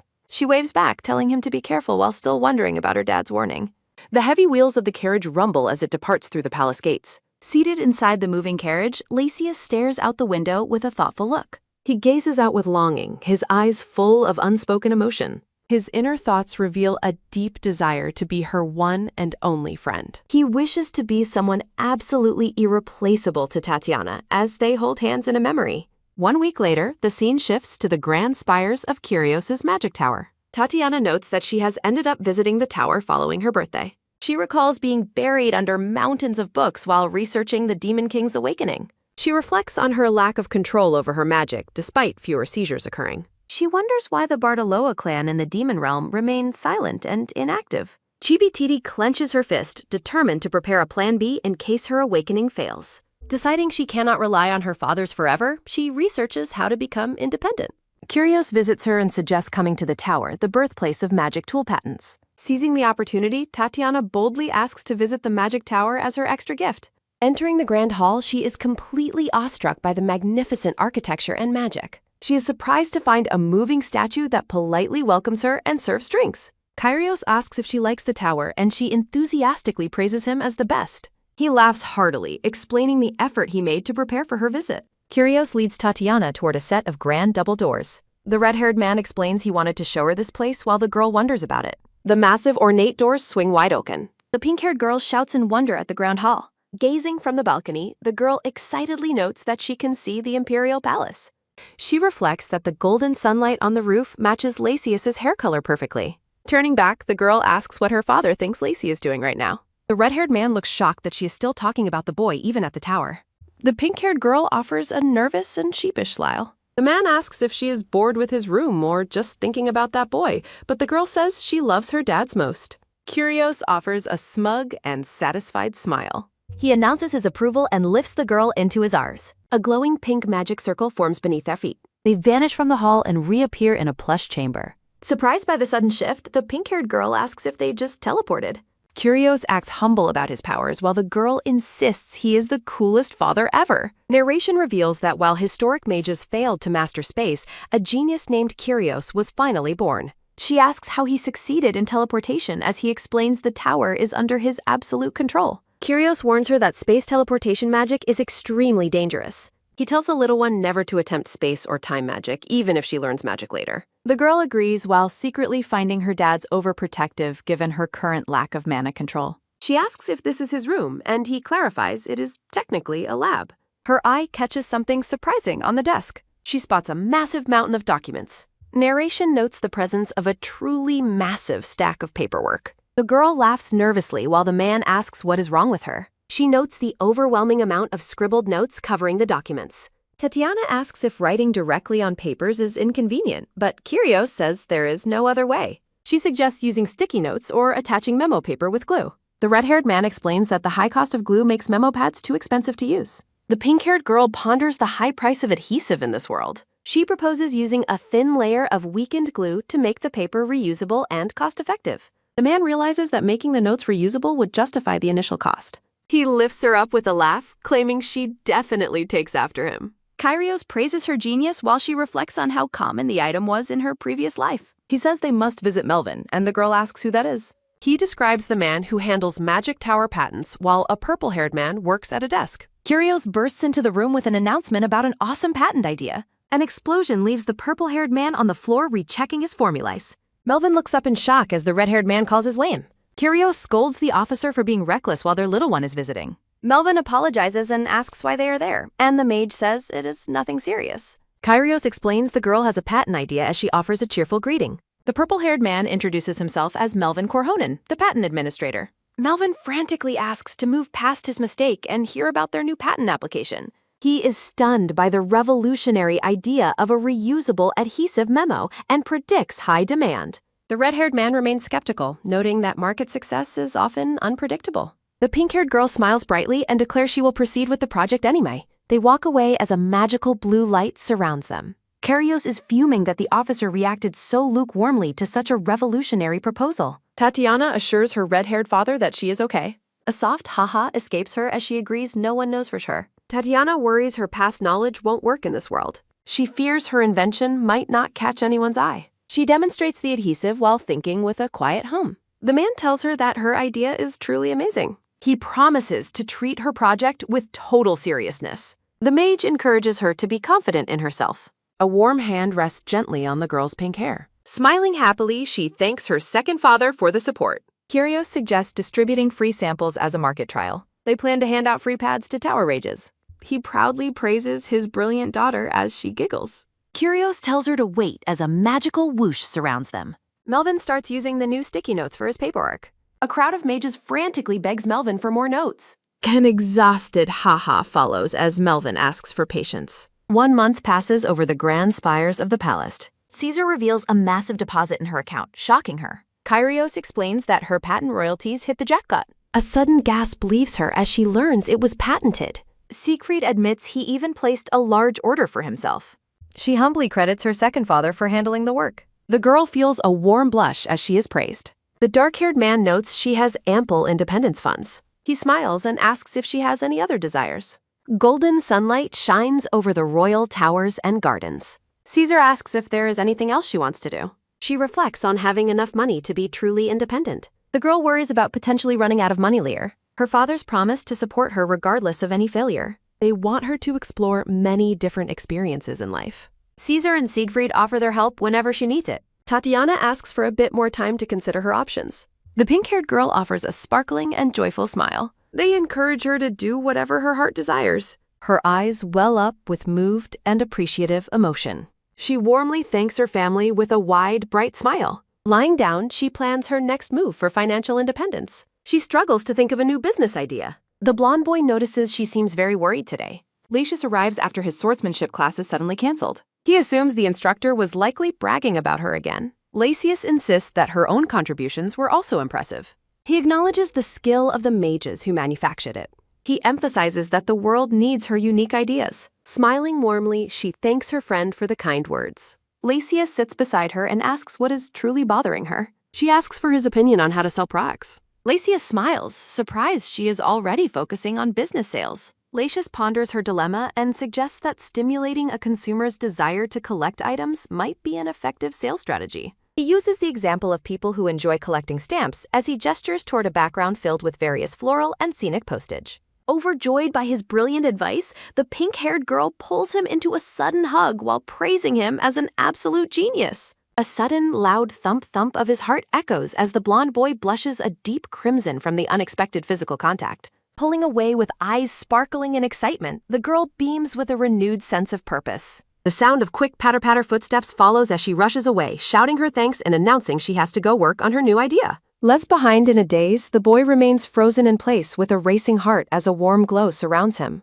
The scene shifts to the quiet atmosphere of an indoor training hall filled with wooden combat equipment and storage barrels. A brown-haired man in training attire approaches the blonde boy, who stands stoically in the center of the room. The man notes that the boy has returned for training again today as they prepare for their session. A sharp tap sounds as another blonde boy in a green jacket enters the hall, mockingly calling Lacius by a cruel nickname. The blue-eyed boy in green taunts Lacius for being arrogant just because the hero summoned him, sneering at the idea of him ever becoming emperor. Lacius simply turns his back and walks away, prompting the bully to shout in frustration that he isn't finished talking. Gritting his teeth in fury, the boy in the green jacket wonders how the other could possibly dare to ignore him. Seeking an outlet for his emotions, Lacius begins a series of powerful sword swings that create a loud whoosh in the air. Covered in sweat and focused with intense concentration, the boy pushes his body to its limits during the solo practice. He points his blade forward with unwavering determination, his inner thoughts reflecting on the person he is doing this all for. A soft memory of Tatiana smiling and holding his hand warms his heart amidst the cold reality of his life. He reflects on how she was the only one who made life in the palace's hellish environment bearable, even under the shadow of the Empress and her son. He recalls the constant humiliation he faced from the royal family while watching the girl wave to him from a departing carriage. A close-up of the pink-haired girl's joyful expression serves as his primary source of motivation. A rare, gentle smile touches his lips as he keeps her image at the forefront of his mind. He feels a sudden pang of worry that she might feel too distant from him as he reaches out toward her in a dreamlike garden. A firm grip sounds as he tightens his hold on the sword hilt, vowing to never let himself drift away from her. Watching her dance happily among the flowers, he admits a deep desire to be more to her than he is now. He envisions a future where he is the one holding her close in a field of blooming lilies. Determination burns in his eyes as he continues his grueling training through the sweat and exhaustion. The boy makes a silent promise to transform himself into someone far more worthy of standing by her side. The following morning, the sun shines brightly over the grand spires of Duke Siegfried's mansion. Recalling their conversation from the previous day, Tatiana confirms that Lassius's advice helped her develop a new business concept. She realizes that she needs to create something that specifically targets a collector's urge to complete a set, like a fine collection of bottles. A bright and cheerful smile spreads across her face as the pieces of her plan fall into place. She reflects on her past life's obsession with sticker series, recalling popular Pocket Monsters and messaging app characters. Seated at her desk, she notes that while the adhesive is ready, the success of the project depends entirely on market demand. She understands that those stickers were successful because the characters were already icons loved by the public. She concludes that her first step must be creating popular characters that she can then leverage into a marketable sticker series. A mischievous and confident giggle escapes her as she decides who her first subjects will be. She settles on the three heroes as the perfect candidates to lead her new venture. A vision of a cheering crowd reaching for flyers illustrates the potential popularity of her chosen theme. Narration explains that the stories of these heroes are already the most beloved tales across the entire empire. She plans to create high-quality biography books for each hero, each featuring their distinct portraits. Presenting her idea to her three fathers, they look a bit confused by the concept of their own popularity, but happily give their consent to please her. She is absolutely certain that this character-driven approach will outsell even her previous success with sticky notes. Looking like a professional businesswoman in her spectacles, she prepares to execute the next phase of her marketing strategy. Her master plan involves including a unique collectible sticker with every book purchase to attract both children and their parents. She already looks forward to releasing future sequels featuring other legendary figures to keep the collection growing. The girl laughs with delight as she imagines the literal sound of money piling up from her clever scheme. She makes a mental note to thank Lassius later, acknowledging that his insight was the catalyst for this entire idea. Later, the scene shifts to the towering book-filled shelves of the Siegfried Mansion library. Letting out a weary sigh while sitting on a plush sofa, she realizes she has a major problem. She needs a talented illustrator and doesn't know where to find one. A small, delicate hand reaches for a thick brown book. Tatiana beams with excitement as she opens the new book. She admires the solid fundamentals and skills shown in a gritty illustration. Sitting on a plush sofa, the pink-haired girl evaluates the book's potential. She flips the book over to check for the artist name. A quick sounds as she frantically searches the cover for credits. Her finger points to the name Nicholas Moore, hidden in the text. She realizes this is the famous war artist from her original story. She recalls the tragic backstory of Nicholas living in poverty with his sister. A demon invasion once claimed the lives of both his sister and fiancé. Enraged by loss, Nicholas began painting the gruesome realities of war. His hauntingly impactful art style eventually brought him great fame across the land. Tatiana clenches her fist, determined to prevent this tragedy from ever happening. She envisions a future where Nicholas works in a much better environment. She reflects on how her three fathers accepted her unconditionally despite her origins. Floral petals surround her thoughts on the happiness she is currently experiencing. A soft smile graces her lips as she thinks of sharing that joy. She sits quietly, planning how to help Nicholas succeed in this timeline. A quick keek sounds as she opens the door to find her mate. Tatiana asks Nora to contact the illustrator for her immediately. Flowering branches sway gently as time passes in the mansion. A few days later, Nora reports that she couldn't reach the artist. Tatiana asks if Nora contacted the publisher directly for information. Despite offering compensation, the publisher's CEO firmly rejected their request for contact. Tatiana lets out a quiet sensing that something is very wrong. She suspects a hidden motive behind the publisher's efforts to keep Nicholas hidden. The girl decides she must visit the publishing house herself to investigate. Nora confirms the location is close enough to visit right away. A joyful kia echoes as the two head off to the carriage. The scene shifts to the publisher's location exactly 1 hour later. A soft Sussex sounds as they arrive at the humble timbered building. A man welcomes them but quickly notes a problematic restriction. A sharp sa sounds as a guard blocks their entry into the building. A sudden of shock leaves Tatiana as she is stopped. The guard repeats that no one is allowed to enter beyond the foyer. Tatiana and Nora demand to know why a noble lady is barred entry. A portly man approaches with a nervous ha-ha, apologizing for the unsuitable environment. A sharp crack sounds as Tatiana's annoyance flares at the blatant obstruction. She puts on a sparkling fan act, pleading to meet her favorite artist. The manager claims the illustrator doesn't work there and uses a private studio. A sudden thud sounds as the manager blocks even her attempt to send a letter. Nora asks why they are trying so hard to keep the artist isolated. The maid insists they only want a brief moment of conversation. The portly manager makes excuses about artists being overly sensitive to contact. Tatiana realizes the artist is definitely not on the premises today. The girl sighs as she notes the manager seems increasingly distressed. Seeing no other choice, she decides it is time to head home. Nora looks a bit worried as she agrees to end the visit. They walk back to their carriage as the sun begins to set.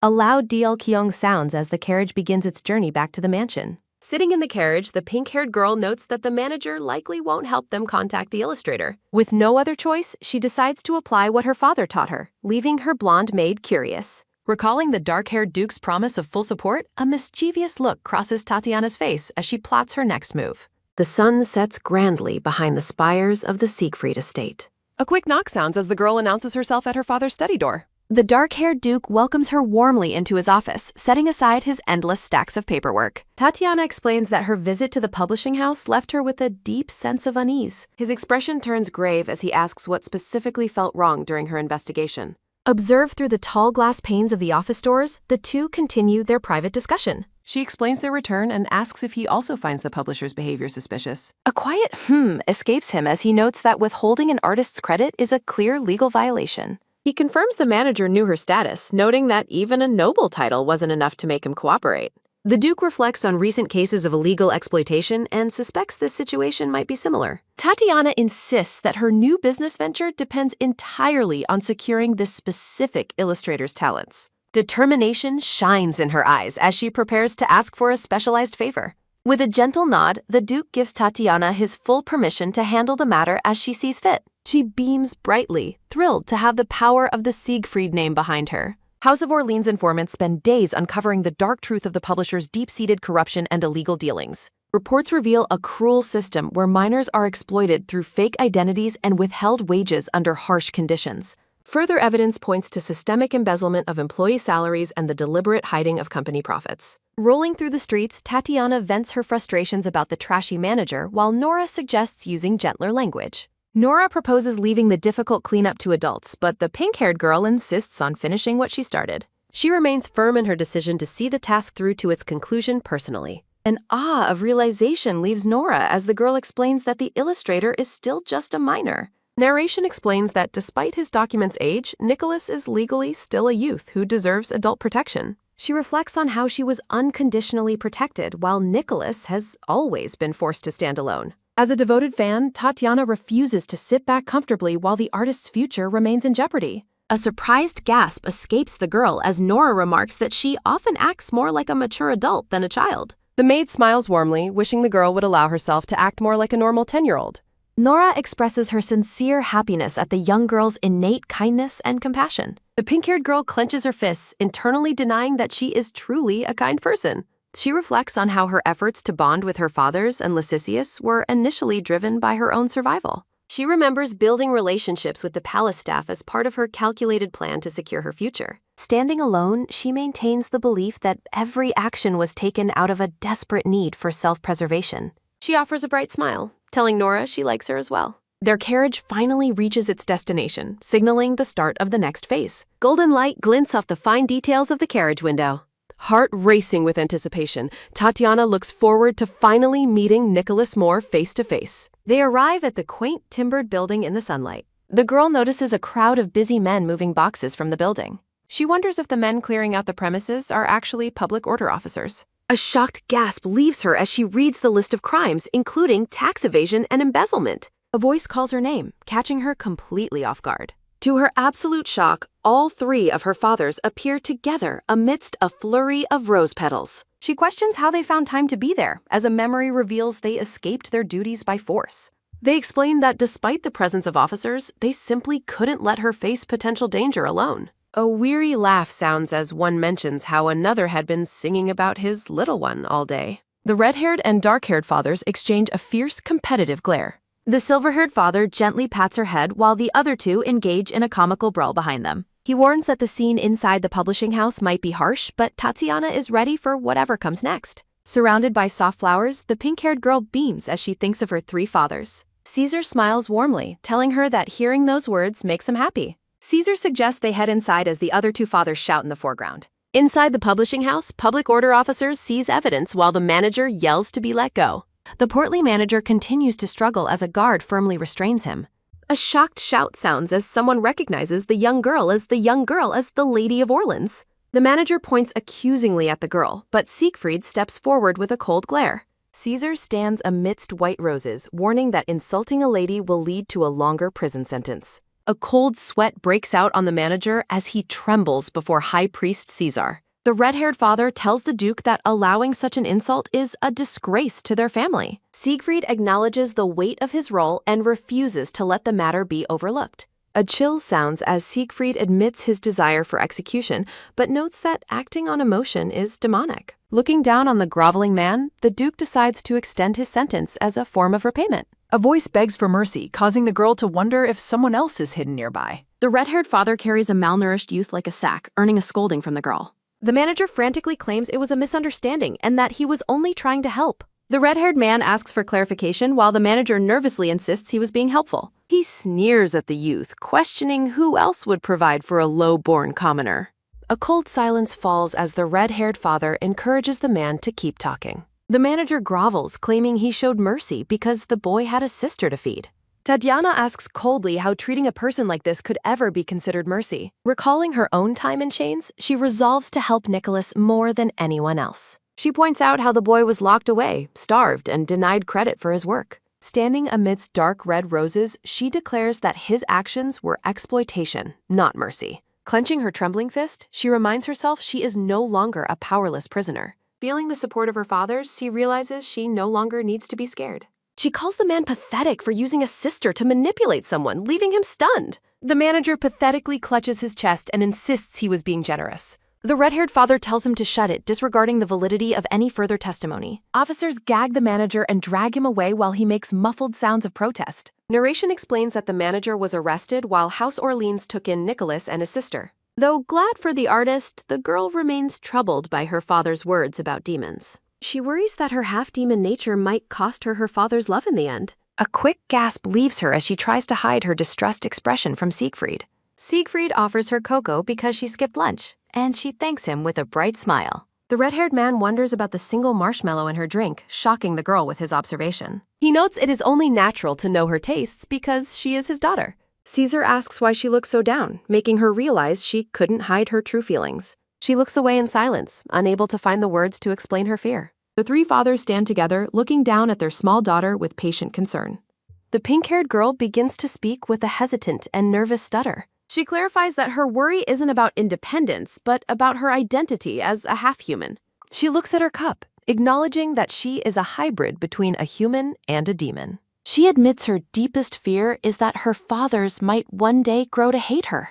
Surrounded by her worried parents, she confesses that she truly doesn't want to be hated. She wonders what she would do if her parents ever ended up hating her for what she is. The three men watch her with expressions of profound sadness and gentle care. Her thoughts echo through a field of flowers, repeating her fear of losing their love. Caesar pulls the young girl into a warm and protective embrace. He reminds her that she accepted the very people who defeated the Demon King as her parents. Golden light bathes delicate blooming flowers. The red-haired father notes that from a demon's perspective, they might be worthy of hatred. Caesar assures the girl she is valuable regardless of her race and should not worry. Siegfried places a hand on her head, stating they wouldn't have adopted her if they intended to hate her. The girl feels relieved, but wonders if they would truly accept her as a demon queen. She envisions herself as the formidable demon queen sitting on a dark throne. The red-haired father tells her to drink her cocoa before it gets cold, while she responds with a startled affirmation. Standing with her fathers, she selfishly hopes they will always believe in her. She dreams of being accepted as a cherished family member by her parents. Happy memories of her time with her three fathers swirl together. A peaceful breeze blows through the town as she hopes to be part of the family. A few hours later, visitors arrive at the Duke of Orleans' estate to meet with the young lady. Nicholas and his sister express their immense gratitude for her kindness and help. She invites them to sit, insisting she helped simply because she wanted to. The pink-haired girl directly expresses her love for Nicholas's drawings and offers to hire him. Nicholas is stunned that she genuinely likes his art, which she confirms without hesitation. Nicholas admits he almost quit because he believed he had no talent. A loud gasp sounds as the girl expresses her shock and disbelief at his admission. He reveals his former boss told him no one else would ever buy his art. He explains his struggle to provide for his sister and the manager's anger when he tried to quit. A soft pat sounds as she reflects on how cruel it was to manipulate a boy supporting his sister. Nicholas looks on with a somber expression as he reflects on his past hardships. The girl encourages him to believe in her recognition of his talent, even if he cannot believe in himself. She beams with joy, surrounded by soft pink flowers. She presents a contract, assuring him she removed all abusive clauses. She advises him to read it carefully and offers the help of a lawyer if needed. Nicholas states he has just one request before proceeding. The girl is curious about his sudden change in demeanor and asks what it is. A quick thud sounds as Nicholas reveals that his current name is just a fake. The girl asks for his real name as he prepares to reveal his identity. He reveals his true name is Antonio Christensen while standing amidst white roses. She promises him that his name will become one of the most famous in the empire. A bright smile sounds as Antonio feels a new sense of hope for his future. Months pass and the scene shifts to a busy street with a moving carriage. Children in a bookstore excitedly ask for biographies of the heroes Siegfried and Curios. A clerk informs a crowded shop that the hero biographies are currently sold out. A soft rustle sounds as a hand reaches for one of the popular books. The girl's strategy of giving out free booklets and sticker samples proved highly effective. The blonde-haired boy recalls her saying the best way to help people understand new things is through experience. Narration notes that even simple sticky notes changed perceptions at the Magic Tower. Mages at the Magic Tower celebrate the success of the new organizational tools. The boy reflects on how incredible the girl is despite her young appearance. A voice interrupts Rakia's thoughts to address him as the first prince. The scene transitions to an office filled with stacks of illustrations and a grand clock. The girl welcomes Prince Rakias and introduces Antonio to him. Rakias asks if Antonio is the one responsible for the impressive illustrations. She clarifies that while assistants helped with backgrounds, Antonio did all the characters and stickers. Antonio credits the young lady for his success, but she insists his talent was the key factor. Antonio bows respectfully to the first prince, calling it an honor to meet him. The girl humbly downplays her role, saying she only provided a bit of advice. Blonde-haired Rocky is mesmerized by Tatiana's radiant and genuine smile. He nervously worries that the competition for her attention is becoming more intense. Tatiana suddenly grabs Ricky's hand and calls out to him with excitement. She leads him away to show him something special while he asks her to slow down. Rocky gasps in absolute shock at the sight before him in the library. He lets out a bewildered sound as he tries to process the revelation. The boy stares intensely at a large, ornate book placed on the library table. Narration describes historical accounts of driving out demons after a long, grueling war. The text introduces the legendary founding king Theodore, who established the kingdom of Carolingian. The story honors those who fought and fell in battle against the demon threat. Rocky realizes this is the biography of his own grandfather, the last king of Carolingian. Tatiana explains she wanted him to be the very first to see this next biography. Rocky asks if she personally selected all the figures for the series, and she confirms. He is moved that she chose to honor his family history, which she affirms with a smile. Carolingian is mostly remembered only for its destruction by demons. Rocky sadly observes that his homeland's name has been almost entirely forgotten in the Empire. He explains that Carolingian's sacrifice was the reason the Empire remained safe from a demon invasion. Turning away from the books, the blonde boy softly speaks Tatiana's name. He believes the memory must be preserved, while Tatiana worries she might have overstepped. The blonde boy immediately and firmly reassures her that she did nothing wrong. A quiet moment of mutual respect and understanding passes between the two young friends. Taking her hands, he thanks her deeply for not letting his people be forgotten. A heartfelt message of deep gratitude appears over a beautiful floral background. Overwhelmed by her kindness, Rocky begins to shed silent tears of release. Silent tears fall as he stands amidst a field of blooming blue flowers. Tatiana beams back at him with a look of pure, affectionate joy. A bubble declares that she truly considers him to be her best friend. Tatiana suggests getting a treat on the way home while Rakika speaks her name. Rocky blushes deeply, his eyes filled with a new sense of adoration. In his thoughts, he realizes why he has grown to like her so much. A few months later, the scene transitions to a grand castle under a bright sky. Tatiana reflects on the day she first brought Antonio Christensen into her business in early spring. Antonio Christensen's biography becomes a centerpiece of her successful new publishing venture. The book series becomes popular with children for entertainment and parents for its educational value. Collecting the character stickers from the biographies becomes a massive trend across the land. The hero stickers are so sought after they even begin to sell at a premium price. Antonio becomes highly motivated by sales figures, working feverishly on upcoming collector's editions. Tatiana reviews her successful profits, noting that her independence fund is growing rapidly. Looking away, she reveals her secret hope that she never actually has to use it. A sharp clanging sound rings out, pulling Tatiana from her quiet contemplation. Swords clash in a heated practice duel as a loud metallic ring echoes through the courtyard. Siegfried maintains a cool demeanor as he critiques Rocky's form for being too telegraphed. Rocky strains with effort as he tries to keep up with the Duke's speed. A heavy crash sounds as the blonde boy is sent tumbling onto the grass. Curios notes Rocky's shoulders are slipping and suggests intensifying his training schedule. He observes that the boy's form collapses under pressure, wondering if he'll ever touch Siegfried. Siegfried emphasizes efficiency while the exhausted boy protests that he isn't yet a master. Tatiana's cheerful arrival breaks the tension as she greets her friend Rocky. Siegfried asks why she is visiting, and she explains her interest in watching the trading. Tatiana offers a towel to the exhausted boy, who thanks her gratefully for the help. Tatiana asks if her other fathers were training too, while Caesar explains he was merely watching the sparring. Worried the training is too harsh for the young boy, Tatiana decides to intervene before her fathers push him further. High overhead, she raises a picnic basket and invites everyone for a snack break. As Lacheus runs toward them with a quick patter of footsteps, Caesar notes that Tatiana's business is currently thriving. The blonde boy excitedly vows to work hard until he earns a spot on Tatiana's popular sticker lists. Curios playfully ruffles the boy's hair while teasing him about ever reaching their level of skill. Siegfried asks Curios why he is bothering the child, but the red-haired man simply finds it entertaining. A light pinch sounds as Siegfried asks Lacheus if there has been any trouble back at the palace. Lacheus admits the Empress has been unhappy lately, but tries to downplay the situation as fine. The group gathers on the picnic blanket, concerned that something might be seriously wrong at the palace. The boy reveals that the Empress is in low spirits specifically because of Tatiana's immense success. Siegfried looks on as the boy explains that her new biography series is the cause of the tension. Caesar wonders if the issue stems from Tatiana choosing to feature figures from the kingdom of Carolingian. Tatiana realizes that while she intended to help Lacheus, she has inadvertently caused him more trouble. Lacheus reassures her that it doesn't matter since he is happy everyone finally remembers his homeland. The blonde boy gives her a warm smile, even as Tatiana continues to feel deeply sorry. Caesar suggests heading inside to escape the chill as Curios continues to playfully tease the exhausted boy. Rhythmic footsteps echo as the group walks together across the courtyard toward the grand estate.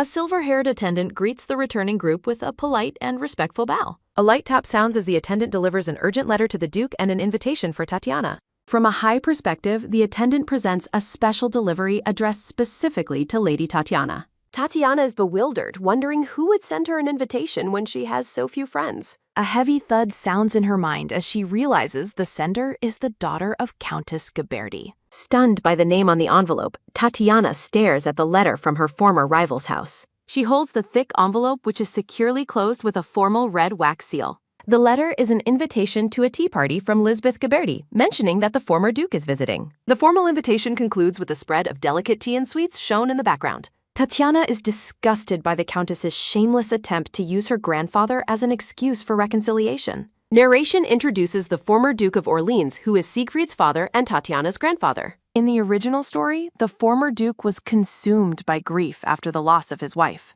He became a cold and demanding father, focusing solely on raising Siegfried to be his successor. Siegfried spent his entire youth desperately trying to live up to his father's harsh expectations. When the demon invasion began, Siegfried finally defied his father to take up his sword for humanity. Text marks the day Siegfried chose to leave his home to fight the demon threat.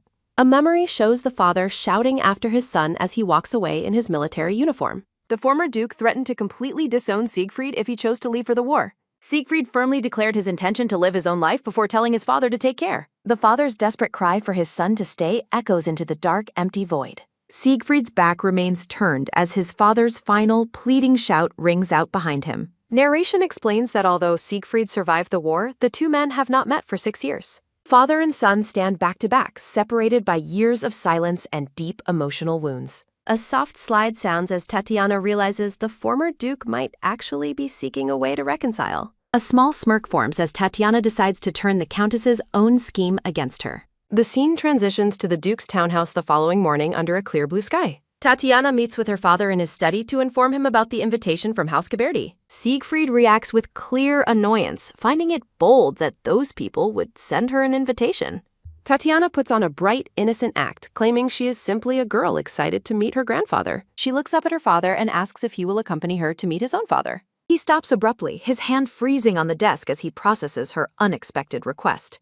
Tatiana admits to herself that despite her fear of the Countess, she truly wants to see the former Duke. Tatiana beams with a bright smile, reminding Siegfried that the former Duke is also her grandfather. Siegfried remains silent, looking away as he weighs his daughter's words against his own reservations. Finally, relenting to her heartfelt enthusiasm, the black-haired man agrees to accompany her to the meeting. Tatiana waves a joyful farewell as she scurries out of the study to begin her preparations. A quick tap sounds as Siegfried sits alone at his desk, the weight of the coming reunion settling over him. Looking toward the window, the black-haired man's golden eyes reveal a flicker of deep, quiet contemplation. The scene shifts to the Ghiberti townhouse, where a loud, sharp voice demands attention from across the room. From a high perspective, Countess Ghiberti vents her outrage to her brother about Siegfried's sudden adoption choice. A clatter rings out as a teacup is placed down, punctuating the tension as the conversation turns serious. The former Duke gazes sternly at his sister, questioning why she continues to treat her own family with such disrespect. Confronted with the truth of her past actions, the red-haired woman stammers in shock, unable to defend her behavior. The man explains he didn't intervene sooner only because he believed Siegfried had already settled the matter between them.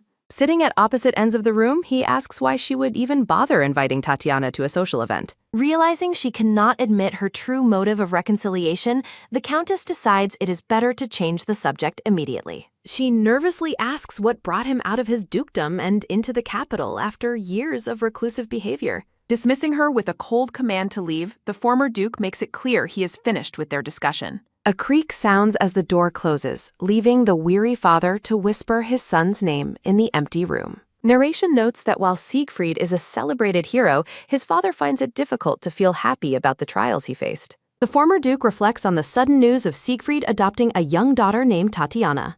Clasping his hands, the aging man senses that something about the current situation feels deeply suspicious and wrong. From a high vantage point, he resolves to watch the coming events quietly before confirming any of his doubts. A rhythmic rattling sounds as the carriage carries the Duke and Tatiana toward the Ghiberti estate on the big day.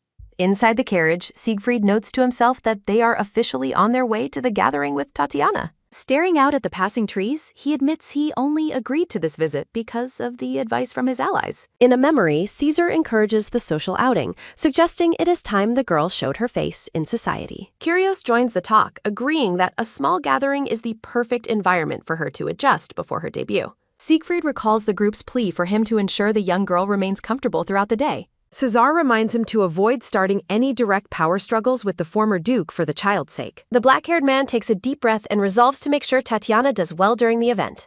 A heavy rattling continues as the ornate carriage finally pulls up to the grand entrance of the Ghiberti mansion. The soft rustle of leaves marks a quiet transition as the group prepares to step out into the sun. Siegfried leads Tatiana out of the carriage, his expression guarded as they arrive at the Ghiberti household.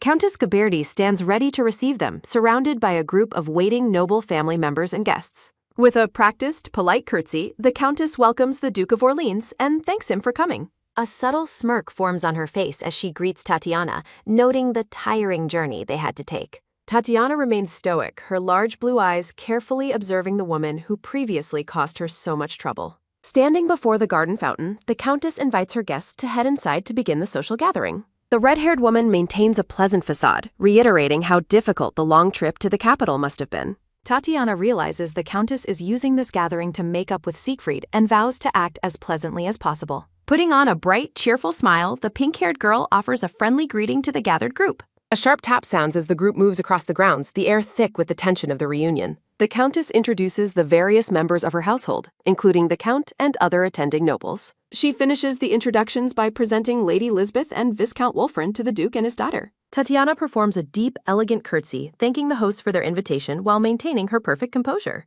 Her eyes suddenly widened in surprise as she spots a familiar and formidable face among the crowd. Surrounded by light, the former Duke of Orleans stares back, his presence commanding and stern, even in old age. Tatiana is struck by the incredible resemblance, realizing that Siegfried looks exactly like his father. An oppressive silence falls over the group, making the atmosphere tense until Tatiana decides to speak up. Brimming with bright energy, the pink-haired girl introduces herself to her grandfather with a welcoming smile. The former duke asks if this is the child Siegfried adopted, and the black-haired man confirms it while questioning his father's tone. The black-haired man defends his questioning, but the purple-haired man demands he watch his tone, prompting the duke to explain he meant no disrespect and was simply asking a question. A sharp shout rings out as the former duke asks if Siegfried is trying to start a fight during their first meeting in years, calling him an ungrateful thing, while the pink-haired girl worries that they will never reconcile at this rate. Standing between the two towering men, Tatiana asks with an innocent look if they are fighting right now. Looking completely flustered, the black-haired man and the purple-haired man both quickly deny any conflict, telling the pink-haired girl that she has nothing to worry about. Tatiana observes that their relationship is even worse than she anticipated and wonders how to resolve it before offering a polite interruption to the tense standoff. Countess Ghiberti suggests they move inside since the other guests are waiting, though the pink-haired girl notes to herself that the red-haired woman remains as unpleasant as ever. A rhythmic footstep sounds as the pink-haired girl follows the black-haired girl into the estate, while the narration explains that the adults have gone to another room to talk. From a high perspective, the two girls enter a grand dining hall where several other young ladies are already seated around a long, ornate tea table. Surrounded by a floral border, the black-haired girl introduces Tatiana to the group as the Lady of Orleans, announcing that she has accepted the invitation to today's gathering. The young guests react with excitement, with the silver-haired girl expressing that it is a true honor to meet the lady. Laughing softly, the pink-haired girl expresses her pleasure at being there, while noting that most of the girls appear to be around 14 or 15 years old. A decorative pattern frames the central question of why everyone is acting so flustered. The black-haired girl commands the group to take their seats quickly to make a good impression, and Tatiana observes that everyone seems to follow Lisbeth's orders without question. Tatiana reflects that Lisbeth is ruling over the group like a queen, which makes sense given she is a relative of the Orleans family, and the kingdom currently lacks a princess, but the pink-haired girl vows to show them her own presence. A brown-haired girl speaks up to address Belady. Blushing with excitement, two of the girls ask if it is true that Tatiana arrived at the estate accompanied by the Duke of Orleans himself. A shocked gasp escapes one of the guests as they process the news of the hero's arrival at the mansion. Tatiana smiles brusquely and confirms that the Duke came with her as her guardian, much to the amazement of the other girls. The group gushes about how it has been their dream to meet the heroes they have only ever read about in stories. The table is beautifully set with delicate tea, pastries, and floral arrangements for the social event. One of the girls mentions that she recently read His Grace's biography, and another excitedly chimes in that she has read it as well. Swooning with admiration, the dark-haired girl recalls the resolute moment described in the book when the Duke defeated the 5 demon kings. While the girls praise the Duke for being so cool, Tatiana smiles politely while privately thinking about the reality of those events. A dark frame highlights Tatiana's secret memory of being locked in a storage room while her father was supposedly fighting the demon kings. The pink-haired girl reflects that the heroic battle scenes in the biography are actually complete fabrications and dramatized versions of the real memories. She continues to think about how even the story of their first meeting was moderately dramatized, just like any other novel. Tatiana concludes that they cannot show the truth, remembering the reality of the exhausted heroes and her father's crimes of being a nuisance as a baby. Lisbeth remarks that the biography was very moving, and Tatiana offers a polite thank you to the black-haired girl. Lisbeth notes that the story sounds just like a fairy tale, but the pink-haired girl is confused by the underlying tone of the comment. Under a dark shadow, Lisbeth notes that the Duke is known for being compassionate and implies that Tatiana only became a lady due to his pity, warning her not to get ahead of herself because she is not blood-related. With a sharp smirk, the black-haired girl asks if the hero who defeated the 5 demon kings saved a child wandering in the depths of the demon realm.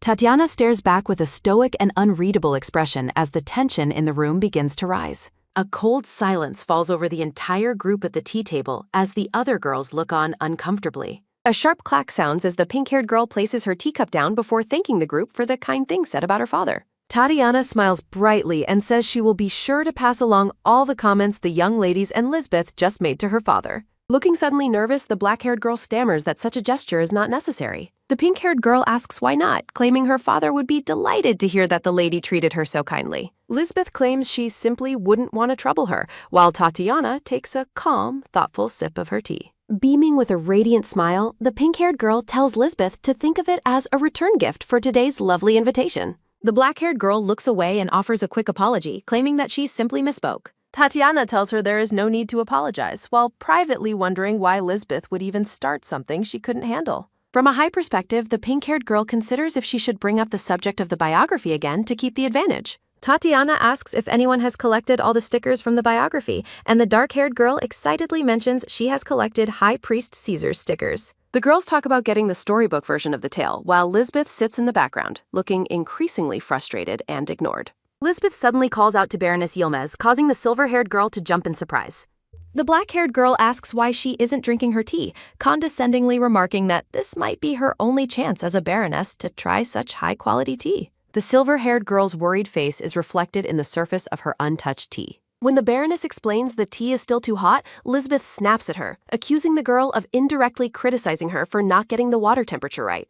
Tatiana and the other guests watch in stunned silence, wondering why Lisbeth is suddenly lashing out at the Baroness with such anger. A sharp thud sounds as Lisbeth strikes the table, declaring that it is too much to ignore someone's sincere effort and expressing her deep disappointment. A sudden ack sound rings out as tea splashes violently into a cup. Standing up abruptly with a look of concern, the pink-haired girl calls out to Baroness Yilmaz. Looking completely shocked and vulnerable, the silver-haired girl gasps as she stares at her lap. With a condescending smirk, the black-haired girl insincerely tells the Baroness to be careful and asks if she is all right. From a wide perspective, Tatiana notes that Lisbeth has gone too far and blames her for the mess, while the black-haired girl remarks that the Baroness lacks refinement. As tears well up in the silver-haired girl's eyes, Lisbeth cruelly suggests that they might not see her at the next gathering since she is not up to standard. Deciding that she cannot take this anymore, the pink-haired girl stands up suddenly, ignoring the other guests' requests for her to remain seated. Tatiana steps toward the crying girl and calls her name, prompting a hesitant response. In a sudden, fluid motion, the pink-haired girl drapes her own lace shawl over the silver-haired girl's shoulders. Looking visibly stunned and confused, the black-haired girl watches the unexpected display of kindness. Surrounded, beaming with a warm and gentle expression, the pink-haired girl smiles at her new companion. Tatiana reflects that the daughter of Baroness Yilmaz has the gentlest personality and the lowest status here, vowing not to let her become a target for Lisbeth's frustration. Approaching the tearful girl again, the pink-haired girl addresses her by name with a calm demeanor. She carefully adjusts the shawl around the silver-haired girl to ensure she is covered. The silver-haired girl asks if it is really a gift, and Tatiana tells her not to feel burdened by the gesture. Gesturing with her hands, the pink-haired girl jokingly adds that the gift is not entirely for free. Tatiana explains that she is planning to step outside for a bit to get some fresh air. The pink-haired girl maintains a cheerful and determined smile. The narration explains that there is a limit to how long guests can stay seated, and typically the hostess decides when to move to outdoor activities. Looking frustrated and clenching her fist, the black-haired girl remains seated without any intention of ending the tea session. Tatiana notes that if a majority of the ladies want to go out, even Lisbeth will have no choice but to follow their lead. Standing tall, Tatiana asks the silver-haired girl to keep her company during her walk because she feels stiff from sitting too long, which the girl questions in surprise. Radiating joy, the pink-haired girl asks if it is too much to request, and the silver-haired girl excitedly agrees to go. Turning to the black-haired girl with a polite smile, Tatiana asks Lisbeth if going for a walk would be all right, leaving the other girl speechless. Sparkling with excitement, the other young ladies ask if they can join as well since they also feel stuffy, and the pink-haired girl expresses her absolute delight. A close-up highlights the spark of triumph in Tatiana's large blue eye. A sharp glance from the pink-haired girl shows her satisfaction with how the situation is unfolding. Looking at Lisbeth's fuming face, Tatiana privately thinks that seeing such expressions on her rival is incredibly refreshing. With a radiant and cheerful shout, the pink-haired girl suggests that everyone should head out for a walk together. Rhythmic footsteps sound as the group of girls follows Tatiana out of the room, eager to leave the stifling atmosphere. The scene shifts to the grand garden where a white gazebo stands amidst blooming flowers and manicured hedges. Sitting at a tea table, the black-haired man notes that he heard the purple-haired man had something to say to him. Looking calm, the purple-haired man confirms that it is nothing serious. Siegfried questions why he was called personally when they are both busy, and suggests that a simple letter would have sufficed. A sharp grinding sound occurs as the purple-haired man clenches his teeth in irritation. Exploding with anger, the purple-haired man asks why Siegfried always acts like this whenever he tries to speak. He continues his shout, demanding to know why the younger man always behaves so defensively. The black-haired man argues that his father always gets angry regardless of what is said, but his sentence is cut short by a loud shout calling for daddy. Waving her arm high, the pink-haired girl runs across the garden path toward the two men with the other girls following behind. Tatiana greets both the Duke and the former Duke, expressing her surprise at finding them together. Greeting her in return, Siegfried asks if it isn't currently time for the tea party, and Tatiana explains that she got bored from sitting for so long. She proudly announces that she came out for a walk with the other young ladies, who stand behind her blushing shyly. A sharp squeal sounds as the girls swoon over how handsome the Duke is in person, begging him to look their way just once. Noticing something is missing, the black-haired man asks Tatiana where her shawl is since it is chilly outside. Pointing back toward the estate, the pink-haired girl explains that Countess Gaberti's daughter made a mistake that stained the Baroness's dress, so she gave the girl her shawl as a gift. The black-haired man acknowledges the explanation, while Tatiana privately notes that she is glad the girl wasn't seriously hurt, all while Lisbeth looks on in a cold sweat. Looking flustered, the black-haired girl quickly promises to compensate the Baroness for the dress, and the silver-haired girl stammers out a thank you to her. Tatiana watches with a sly, knowing look as the black-haired girl is forced to apologize in front of both Siegfried and the former Duke. Laughing softly, the pink-haired girl thanks her father as he affectionately pats her head and offers to give her his own coat if she gets cold.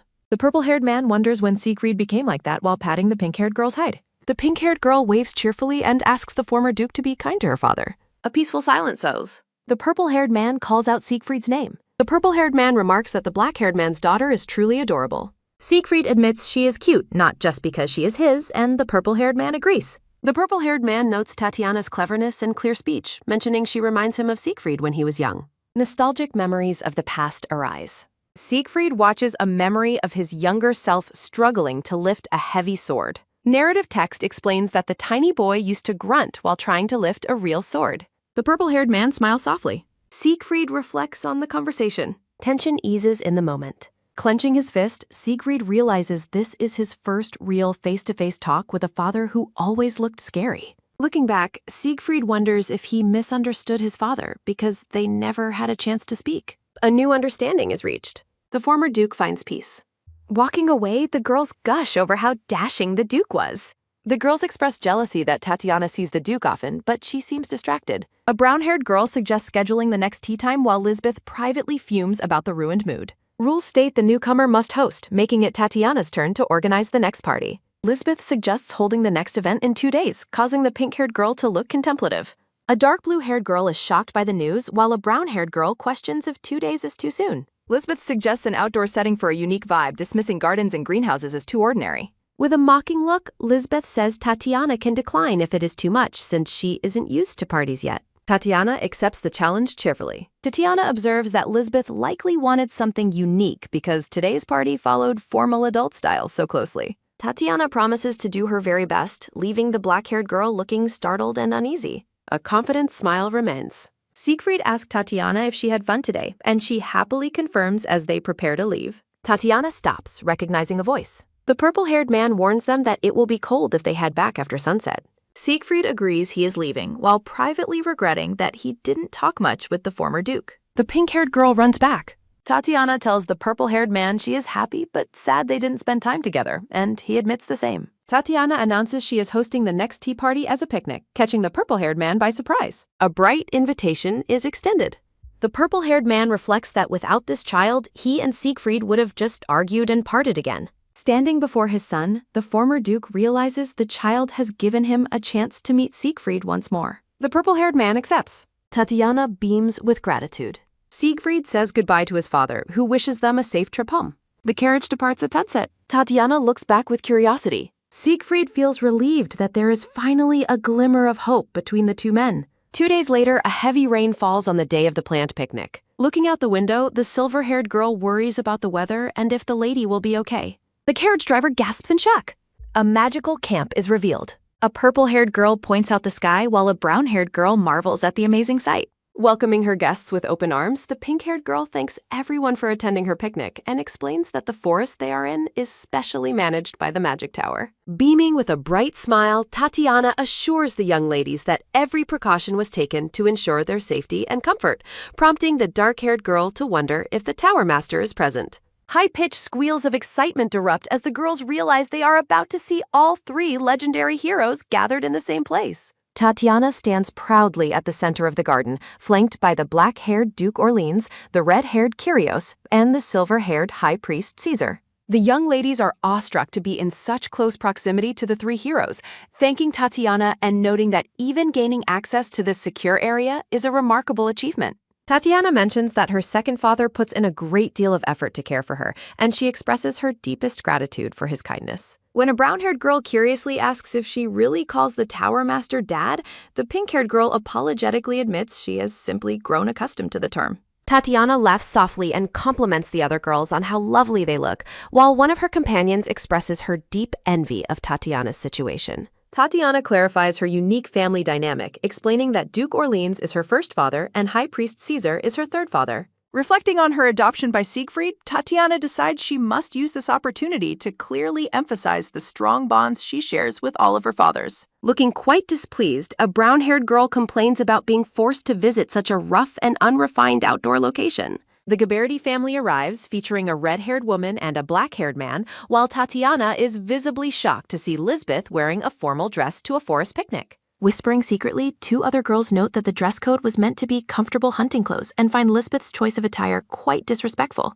Tatiana politely excuses herself to greet the former duke, and the other young ladies encourage her to go ahead. Light and rhythmic footsteps sound as Tatiana runs across the grass to greet the black-haired man, who responds with a polite good morning. After Tatiana asks if his journey was pleasant, the black-haired man gives her a warm smile and thanks her for the invitation to her picnic. Standing before the black-haired man in the white shirt, Siegfried addresses him as his father, though the man remains silent for a moment. A close-up highlights the black-haired man as he simply acknowledges Siegfried's presence.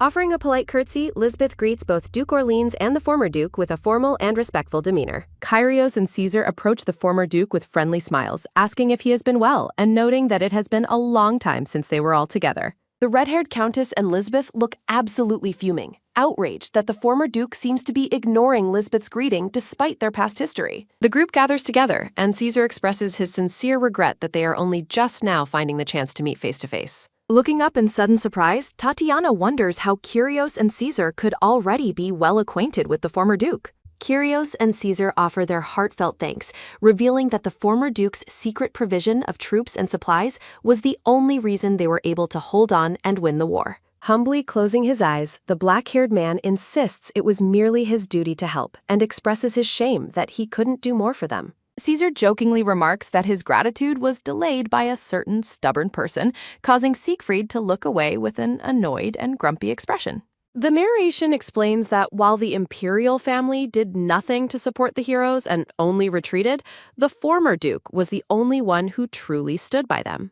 With a playful and knowing grin, Kyrios tells the former duke he is counting on him to look after their little one. Siegfried grumbles that Kyrios is saying unnecessary things, but the former duke firmly states he will take care of Tatiana without even being asked. Tatiana happily announces that she is going to head back to rejoin the group of young ladies. The three men bid her a warm farewell, with Siegfried telling her to be careful and Caesar and Kyrios wishing her a wonderful time at her picnic. Smiling with genuine warmth, the black-haired man encourages Tatiana to do her absolute best at her event today. Radiant with joy and excitement, the pink-haired girl shouts her enthusiastic agreement.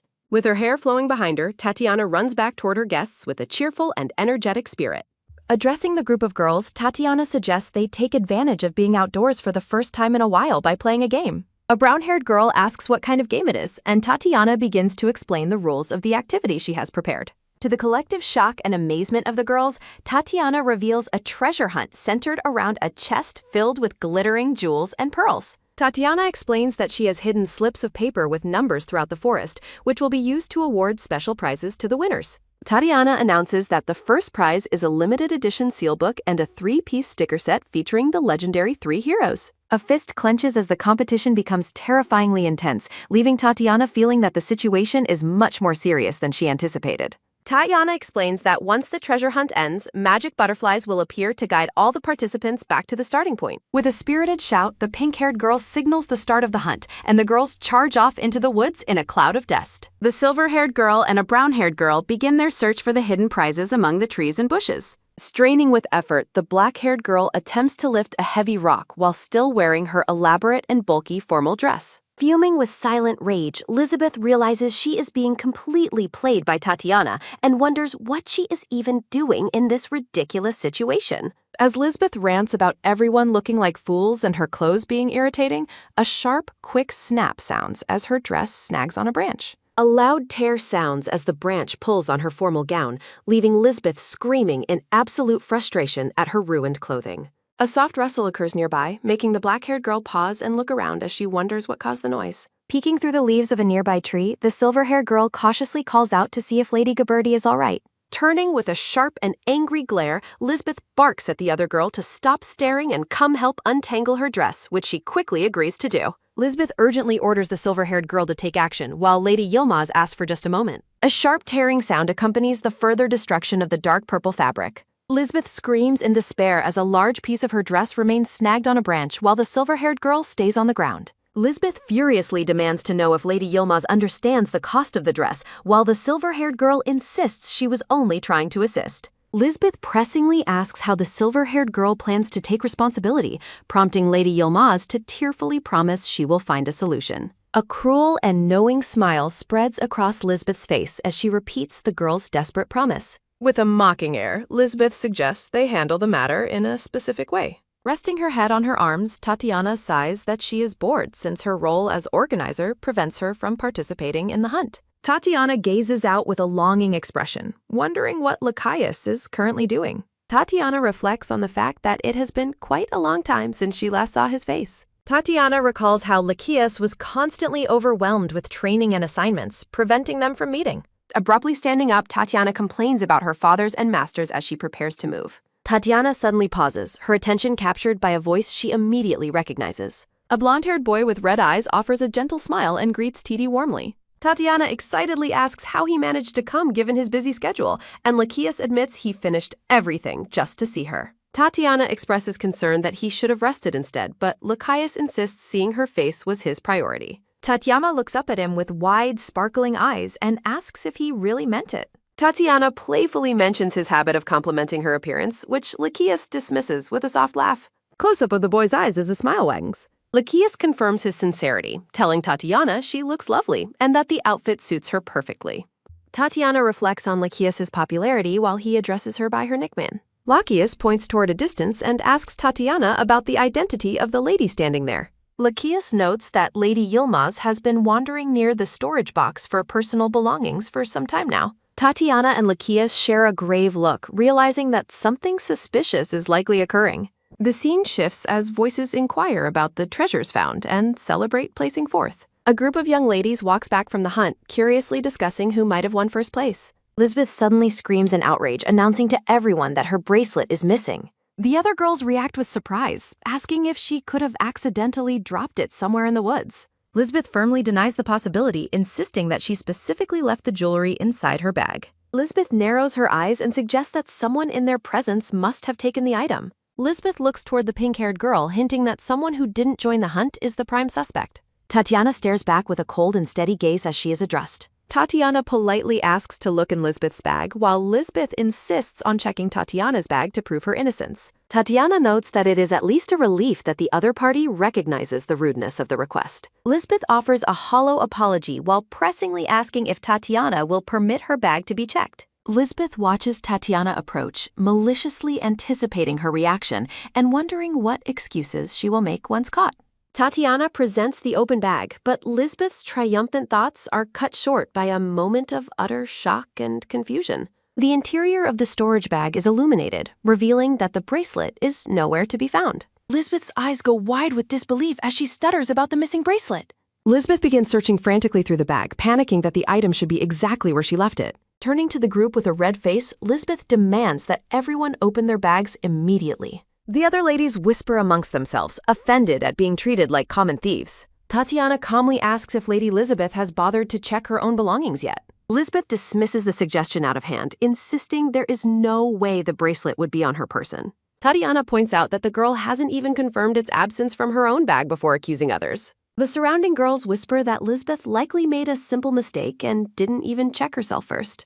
Tatiana suggests it is best to check her own bag first, to which Lisbeth agrees while threatening to search everyone else next. Lisbeth reaches into her bag with a look of extreme confidence, sure of what she will find or won't. A sudden, sharp realization hits Lisbeth as she looks down with wide, trembling eyes. Lisbeth is left speechless and bewildered, wondering why the missing object is suddenly inside her own bag. The surrounding guests whisper in shock, realizing the bracelet was inside the Count's daughter's bag all along and criticizing her for baselessly accusing others of theft. The black-haired girl stands frozen in absolute humiliation as the judgmental words of the crowd echo around her. Tatiana questions why Lisbeth targeted her bag specifically, while the black-haired girl stammers out a weak excuse about Tatiana not participating in the treasure hunt. Practical hunting clothes provide many pockets. Tatiana argues that a lost item would more likely be found in a functional pocket or the woods, questioning why Lisbeth was so certain the bracelet would be in her bag. The tense confrontation is interrupted by the arrival of a notable figure, drawing everyone's startled attention. The blonde-haired boy approaches the group while holding a luminous orb as the girls realize he is the first prince. The young ladies squeal in excitement, recalling the impressive rumors of the prince being the personal disciple of the three legendary heroes. The blonde-haired boy apologizes for his late arrival, while Tatiana expresses her sincere gratitude for him granting her request to come. The prince hands over a brilliant, glowing magic orb to the waiting pink-haired girl. Tatiana reveals that the magic device has recorded everything that occurred in the vicinity, serving as an undeniable witness to the day's events. The recording begins to reveal truth. Determined, the pink-haired girl prepares to expose the reality of the situation using the glowing magic device. A recording captures a shocking scheme. The magic orb reveals a flashback of Lisbeth pressuring the silver-haired girl to plant the bracelet in exchange for ignoring the damage to her dress. The black-haired girl cruelly threatens the other girl's social standing to ensure she complies with the plan to frame someone. Lisbeth gives final instructions to slip the jewelry into the bag unnoticed, offering additional compensation for a previously ruined dress as a bribe. Tatiana explains that she already knew the truth from the silver-haired girl and secured the recording orb to prevent Lisbeth from denying her plot. The crowd murmurs in disapproval as Lisbeth's treachery is confirmed, exposing how she used the other girl's ruined dress as leverage to frame Tatiana. Desperate and angry, the black-haired girl screams that the evidence is fabricated and accuses the Tower Master of being unfairly biased toward Tatiana. A firm voice interrupts the accusations. Tatiana defends the Tower Master's integrity and objectivity, forcing a flustered Lisbeth to immediately backtrack on her wild claims of favoritism. The pink-haired girl corners Lisbeth with her own words, asking if she truly forgot the statements she made at her own tea party. A sudden, firm grip lands as Lachias asks for confirmation, while the black-haired man reacts with explosive shock to the unfolding drama. The pair turns in surprise as they recognize the powerful voice that has just joined the confrontation. Deliberate, steady footsteps approach the scene. An authoritative voice demands the truth. The black-haired man commands silence, terrifying the trembling girl who desperately tries to deny that she ever said such things. The man bellows in rage, calling out Lisbeth's habit of pushing responsibility onto others and her refusal to admit the truth despite the clear evidence. With a stern expression, the black-haired man orders Lisbeth to offer an immediate and direct apology to Tatiana. Seething with silent fury. Under immense pressure, Lisbeth offers a hollow, forced apology, which Tatiana accepts while sternly warning her never to repeat such behavior. Tatiana gracefully concludes the event, thanking her guests for attending the picnic and promising to send out their prizes later.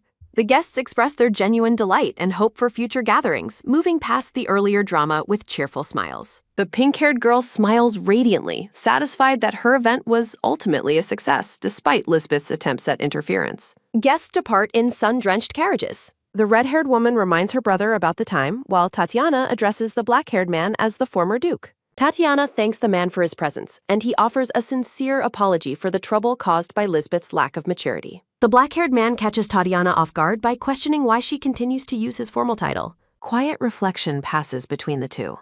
Tatiana timidly asks if she is allowed to call him grandfather, and the man warmly and instantly grants his permission. Stunned silence follows her sweet request. Using the new title with burgeoning affection, the pink-haired girl mentions her desire to live in the townhouse with her grandfather. With a look of genuine sadness, the girl confesses how much it would hurt to simply part ways after their time together today. Caesar encourages his father to stay with them, noting that Tatiana is asking so earnestly for his company. The black-haired man finally yields to the strong request, prompting a jubilant cheer from the pink-haired girl who calls him the best. Tatiana energetically leads the way, followed by the black-haired man and the red-haired woman as they head off together. The man smiles with secret satisfaction, realizing that Lisbeth's failure inadvertently led to this happy outcome with his family. While the group moves on, the red-haired woman and the black-haired girl are left in the background vibrating with suppressed rage. The grand estate stands illuminated. Sitting together on a red sofa, Tatiana thanks Lachias for his help earlier. He replies that he only did it because she asked, but suggests she offer him some praise if she insists. Tatiana gives a cheerful thumbs up and tells Lachias he did very well. The blonde-haired boy looks slightly disappointed and asks if her praise is limited only to words. Looking completely bewildered, the pink-haired girl wonders what more she is supposed to do to show her appreciation. Lachias looks down with a deep blush and shyly asks Tatiana to pat his head. Tatiana happily pats the blonde-haired boy's head and praises him for his good work. Tatiana reflects on how Lachias is acting spoiled with her and decides she should ask her dads not to push him too hard. Depicted as cute chibi figures, Lachias looks like a content puppy as Tatiana pats his head. He tells her she also worked hard today, while she thinks he is exactly like a loyal puppy. Tatiana wonders if her dad and grandfather are having a good conversation or if they have started fighting again. In the library, Siegfried tells the former duke that he believes he misunderstood him for a long time.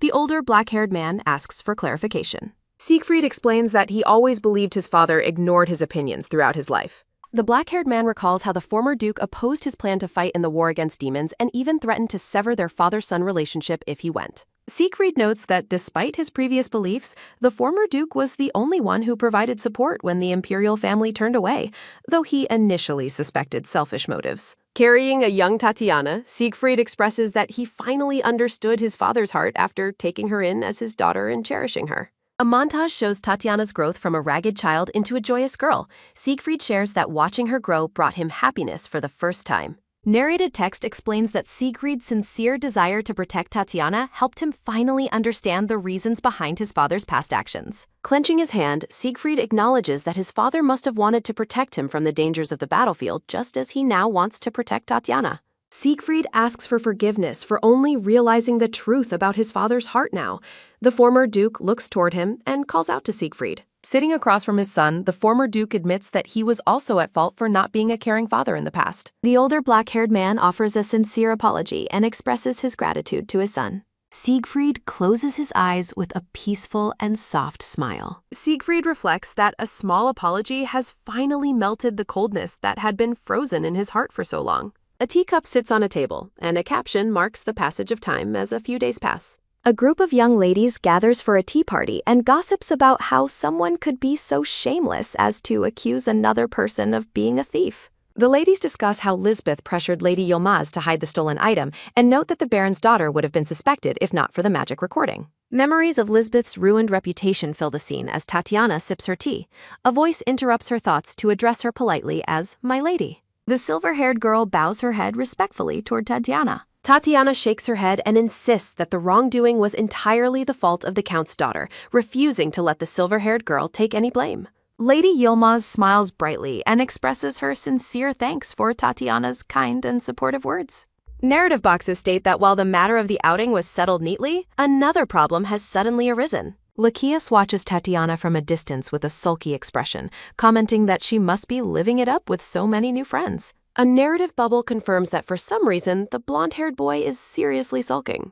Tatiana gasps in realization, worrying that she has been too inattentive to Lachias and wondering if he simply wants friends his own age. Lachias approaches Tatiana and pressingly asks if he is still the closest person to her among all her friends. Tatiana looks at the blonde-haired boy with a radiant and affectionate smile. Narrative text declares that no matter who else comes along in the world, they can never compare to Lachias. Lachias blushes deeply and looks away as his heart races at Tatiana's sincere declaration. The blonde-haired boy thanks Tatiana for her words while looking flustered. She simply replies that she was telling the truth about how much she values him. Lachias nervously asks if they could take a walk together later, but Tatiana suddenly remembers something urgent. Titania asks Lachias if he knows where her dads are. He explains that he saw them go into the reception room with the former duke earlier. Tatiana is surprised to hear they are all together.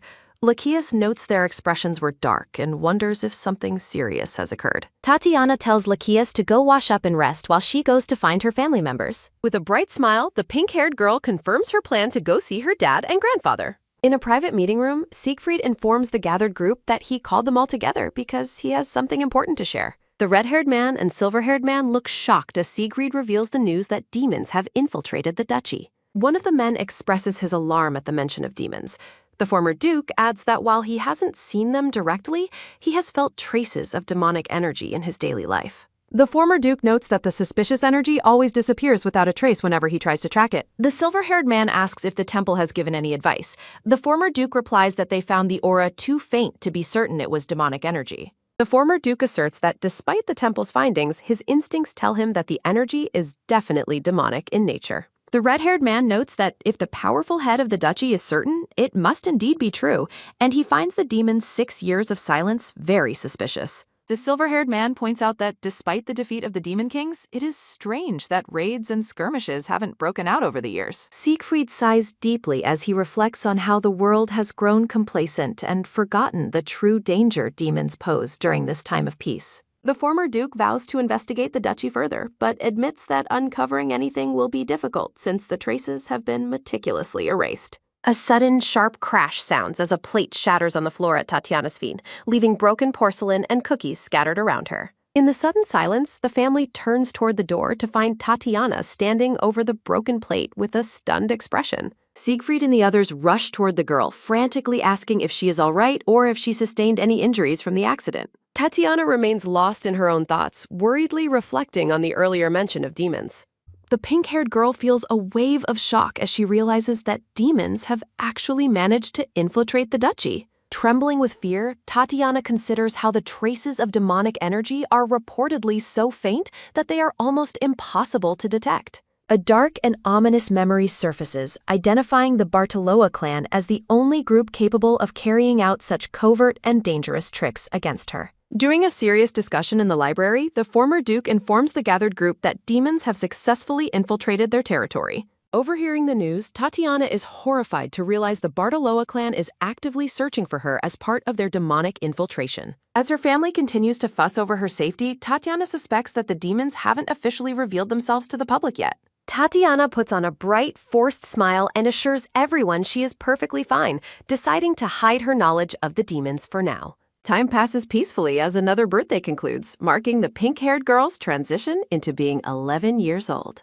Despite the passage of time, Tatiana remains haunted by the secret knowledge that demons have infiltrated their lands. Looking at her family, the girl confesses that she is still chilled to the bone whenever she recalls the day she first heard the news. Tatiana struggles with the terrifying thought of demons lurking nearby, leaving traces of energy that no one can seem to track. The sinister image of a powerful man looms in her mind, serving as a reminder that every clue points directly back to the Bartoloa clan. While eating, Tatiana wonders if the current peace is just an illusion, just as a plan is mentioned to head to the Orleans duchy. Siegfried confirms his decision to leave for the duchy, asking his father to watch over the children while he investigates the demonic traces. Tatiana raises her hand energetically and demands to go along, but Siegfried immediately and sternly rejects her request. Siegfried explains that he would normally take her, but this mission is far too dangerous because he is investigating actual traces of demons. Tatiana pleads her case, mentioning she has never seen the Orleans duchy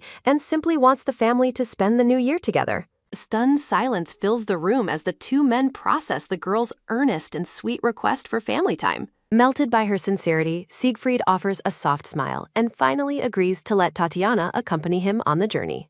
Upon arriving at the Grand Orleans Ducal Castle, Tatiana is mesmerized by the snowy, towering structure and lets out a cry of wonder. The estate staff offers a formal greeting to the former Duke and the young lady, while the older man warmly asks after their well-being. The maids enthusiastically welcome Siegfried home, praising his health and his legendary success in subjugating the 5 Demon Kings. The staff is charmed by Tatiana, calling her the spitting image of Siegfried, while the girl wonders if they truly look that much alike. The former Duke prepares to head inside for business and instructs Siegfried to keep a close eye on the girl while he is busy. A maid notes how much the girl resembles a young Siegfried, prompting the black-haired man to request a cup of marshmallow cocoa for his daughter. Tatiana is shocked to learn from the staff that Siegfried was once a mischievous child who spent his time exploring every corner of the castle.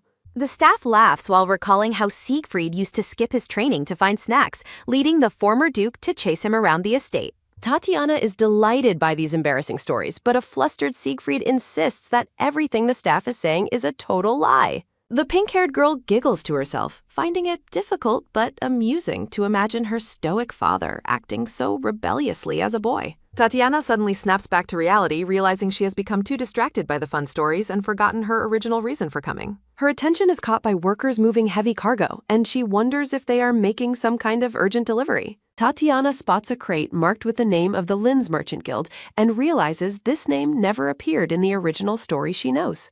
Driven by curiosity, the girl decides to get a closer look at the cargo just as Siegfried calls out her name from behind. Tatiana stops in her tracks as Siegfried firmly suggests that it is time for them to head back inside the castle. The girl obediently runs back to him but resolves to return later to investigate the mysterious merchant guild on her own.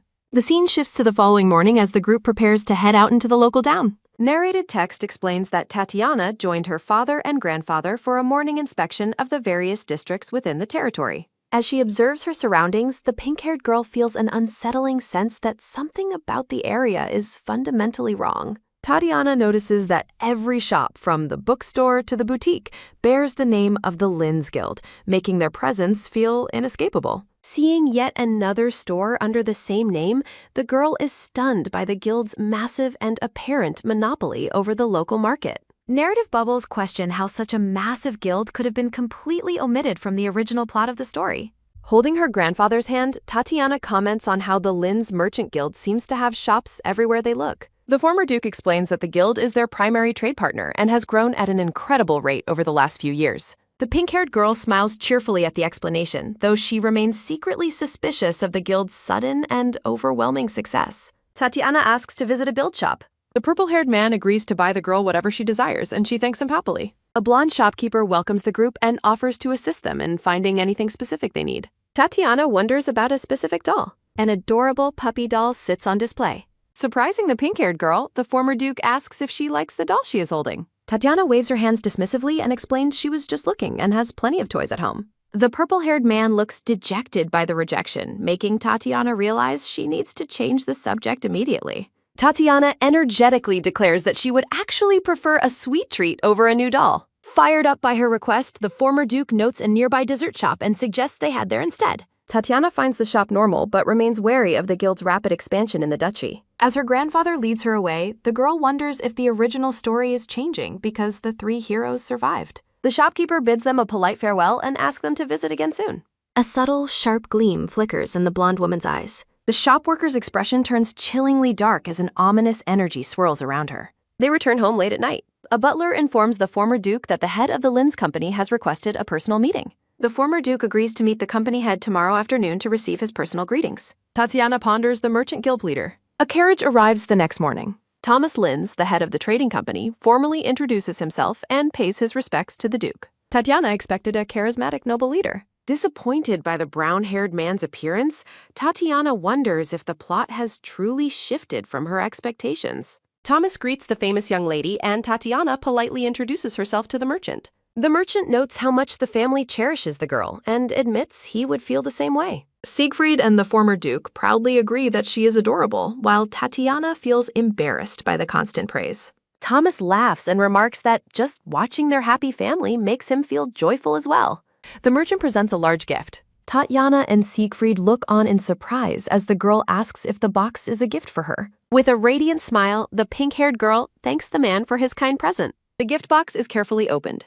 The dog doll is revealed inside. Thomas mentions her interest in the popular doll from yesterday and praises her discerning eye for quality. Tatiana holds the plush toy and thanks the merchant for his incredibly thoughtful gesture. Despite the kind gift, Tatiana cannot shake a growing, uneasy feeling. As she lies in bed, a dark shadow looms over the girl. Tatiana feels comforted by the doll because it reminds her of her close friend, Lycius. Hugging the plush tightly, she feels as though Lycius is right there beside her. A sudden, violent cough racks her body as she realizes something is terribly wrong. Horrified, Tatiana identifies her symptoms as a demonic energy seizure and panics about what to do next. The girl hesitates to call out. She realizes her family can do nothing until the energy settles and decides not to worry them. Clutching her doll, Tatiana resolves to endure the agonizing pain until the morning light. Tatiana whimpers in intense pain. Her body feels as though insects are devouring it while her head burns with fever. A sudden soothing coolness washes over her, leaving the suffering girl confused. Tatiana wakes up with a compress. The girl is shocked to find her father sitting at her bedside in the middle of the night. Siegfried explains he heard her groaning in pain and asks if she is feeling better, and Tatiana quietly confirms she is fine. Narrative text reveals that by the time Siegfried arrived after hearing her, Tatiana's condition had already become grave. A narration box explains that the long-dormant demonic energy surge has suddenly erupted as Siegfried looks down at his feverish daughter. The black-haired man laments the terrible timing of the illness. Siegfried tells the purple-haired man to stay back and remain still. The purple-haired man explains he brought a physician to examine the child's fever, and the black-haired man thanks him. Tatiana realizes medicine cannot cure demonic energy, but decides to take it anyway as the physician encourages her to swallow. Looking away, the purple-haired man regrets bringing his granddaughter on the journey, blaming his own excitement for her suffering. Siegfried accepts the blame for allowing her to come, while the pink-haired girl is surprised by their guilt. The purple-haired man notes that a sick child pains a parent's heart and urges Siegfried to rest while he watches over Tatiana. Narrative text expresses a desperate wish for the father to be sick in the girl's place as he grips her hand. The older man promises to call if anything happens and tells Siegfried to go rest, to which he agrees. Morning arrives at the ducal castle. Tatiana remains bedridden as narration reveals that the demonic energy surge returned every single night. A chibi-style scene shows her family and the physician rushing to her side, noting that her symptoms strangely eased during examinations. The pink-haired girl looks exhausted, thinking about how the demonic energy only rampages when she is left alone. The physician explains that the illness is likely just a temporary physical reaction to the cold weather and the unfamiliar environment. Tatiana worries that her fluctuating health makes it look like she is faking her illness. Coughing softly, the pink-haired girl invites her visitor to enter the room. The purple-haired man announces that the greenhouse flowers are in bloom and invites her for some fresh air. Noticing her fever has dropped, the man suggests they walk together, and Tatiana happily agrees. The girl is amazed by the beautiful roses, and her grandfather reveals he prepared the greenhouse specifically for her visit. Tatiana asks to see the flowers more closely, and the man agrees while telling her to speak up if it becomes too difficult. Holding a rose, the pink-haired girl realizes her grandfather tended to this garden just for her. The purple-haired man asks if the fresh air has helped her feel better, and she thanks him warmly. Tatiana suddenly has a startling realization. The pink-haired girl is shocked to realize that she is no longer in any pain. Narration explains that while her symptoms had only eased before, the demonic energy surge has now completely settled. Looking at her grandfather, Tatiana thinks about how the only difference from yesterday is her current location. The girl concludes that since this is the first time she has left the castle, the trigger must be something inside the building. Tatiana wonders about the source of the curse. Tatiana recalls receiving the doll from the Linz company just before the surge began when she was alone. Narrative text focuses on the dog ball. The girl realizes that her body recovered as soon as she was separated from this suspicious doll. Tatiana explains the facts to her father, who pats her head and tells her to rest before he heads up. Siegfried stands alone in the room with the puppy doll. The black-haired man crushes the doll, shattering a hidden spell as a voice asks for the meaning of his actions. The purple-haired man and Tatiana burst into the room. The merchant is bewildered while Siegfried explains he has broken a spell that was preventing them from sensing demonic energy. Tatiana reassures her grandfather that she asked her father to do it, though she didn't expect it to be so loud. Thought bubbles explain that the girl grew suspicious when her pain eased away from the doll, leading Siegfried to confirm the existence of the blocking spell. The merchant asks how this is possible after the demon kings were defeated, and Siegfried admits it is surprising that such a powerful demon still exists. Siegfried explains that the demonic energy specifically targeted Tatiana's weak constitution to make her fall ill. Siegfried instructs his father to inspect all Linz goods in the estate while he personally visits the company's headquarters. Workers at the Linz Trading Company headquarters are busy moving cargo. A worker stops in surprise, wondering who is approaching. Tisking at the noise, Thomas Linz is interrupted by a panicked worker shouting that something terrible has happened, and Duke Orleans is there. Thomas Linz is horrified as he asks why the Duke is attacking. Siegfried chokes Thomas Linz against a wall, accusing him of colluding with demons to supply cursed goods and threatening his daughter's life. The merchant protests that the framing is unjust, but Siegfried coldly states that he will hear excuses later during their long explanation. Narration explains that Siegfried contacted Kyrios and Caesar, who arrived at the territory that very night. After a brief greeting, the group begins a thorough search of the castle for any other strange demonic objects. Kyrios, Caesar, and Thomas wave a cheerful good day. Tatiana happily waves her hand back. Siegfried arrives to report that the trading company head is imprisoned in the dungeon, and he asks Caesar to assist with the interrogation. A collection of everyday items is presented as evidence of demonic contact, though most company goods remain ordinary. Kyrios reveals that his inspection of the items proved they are demonic tools, designed specifically for eavesdropping. The group discusses reporting the demonic influence to the imperial palace while remaining cautious about reigniting a war. A tense silence follows the warning against starting another conflict with the demons. The brown-haired merchant suggests a different way to handle the situation. The scene shifts to the Grand Imperial Palace. Marquis Philomel laughs heartily while praising the splendid appearance of the second prince over a glass of wine.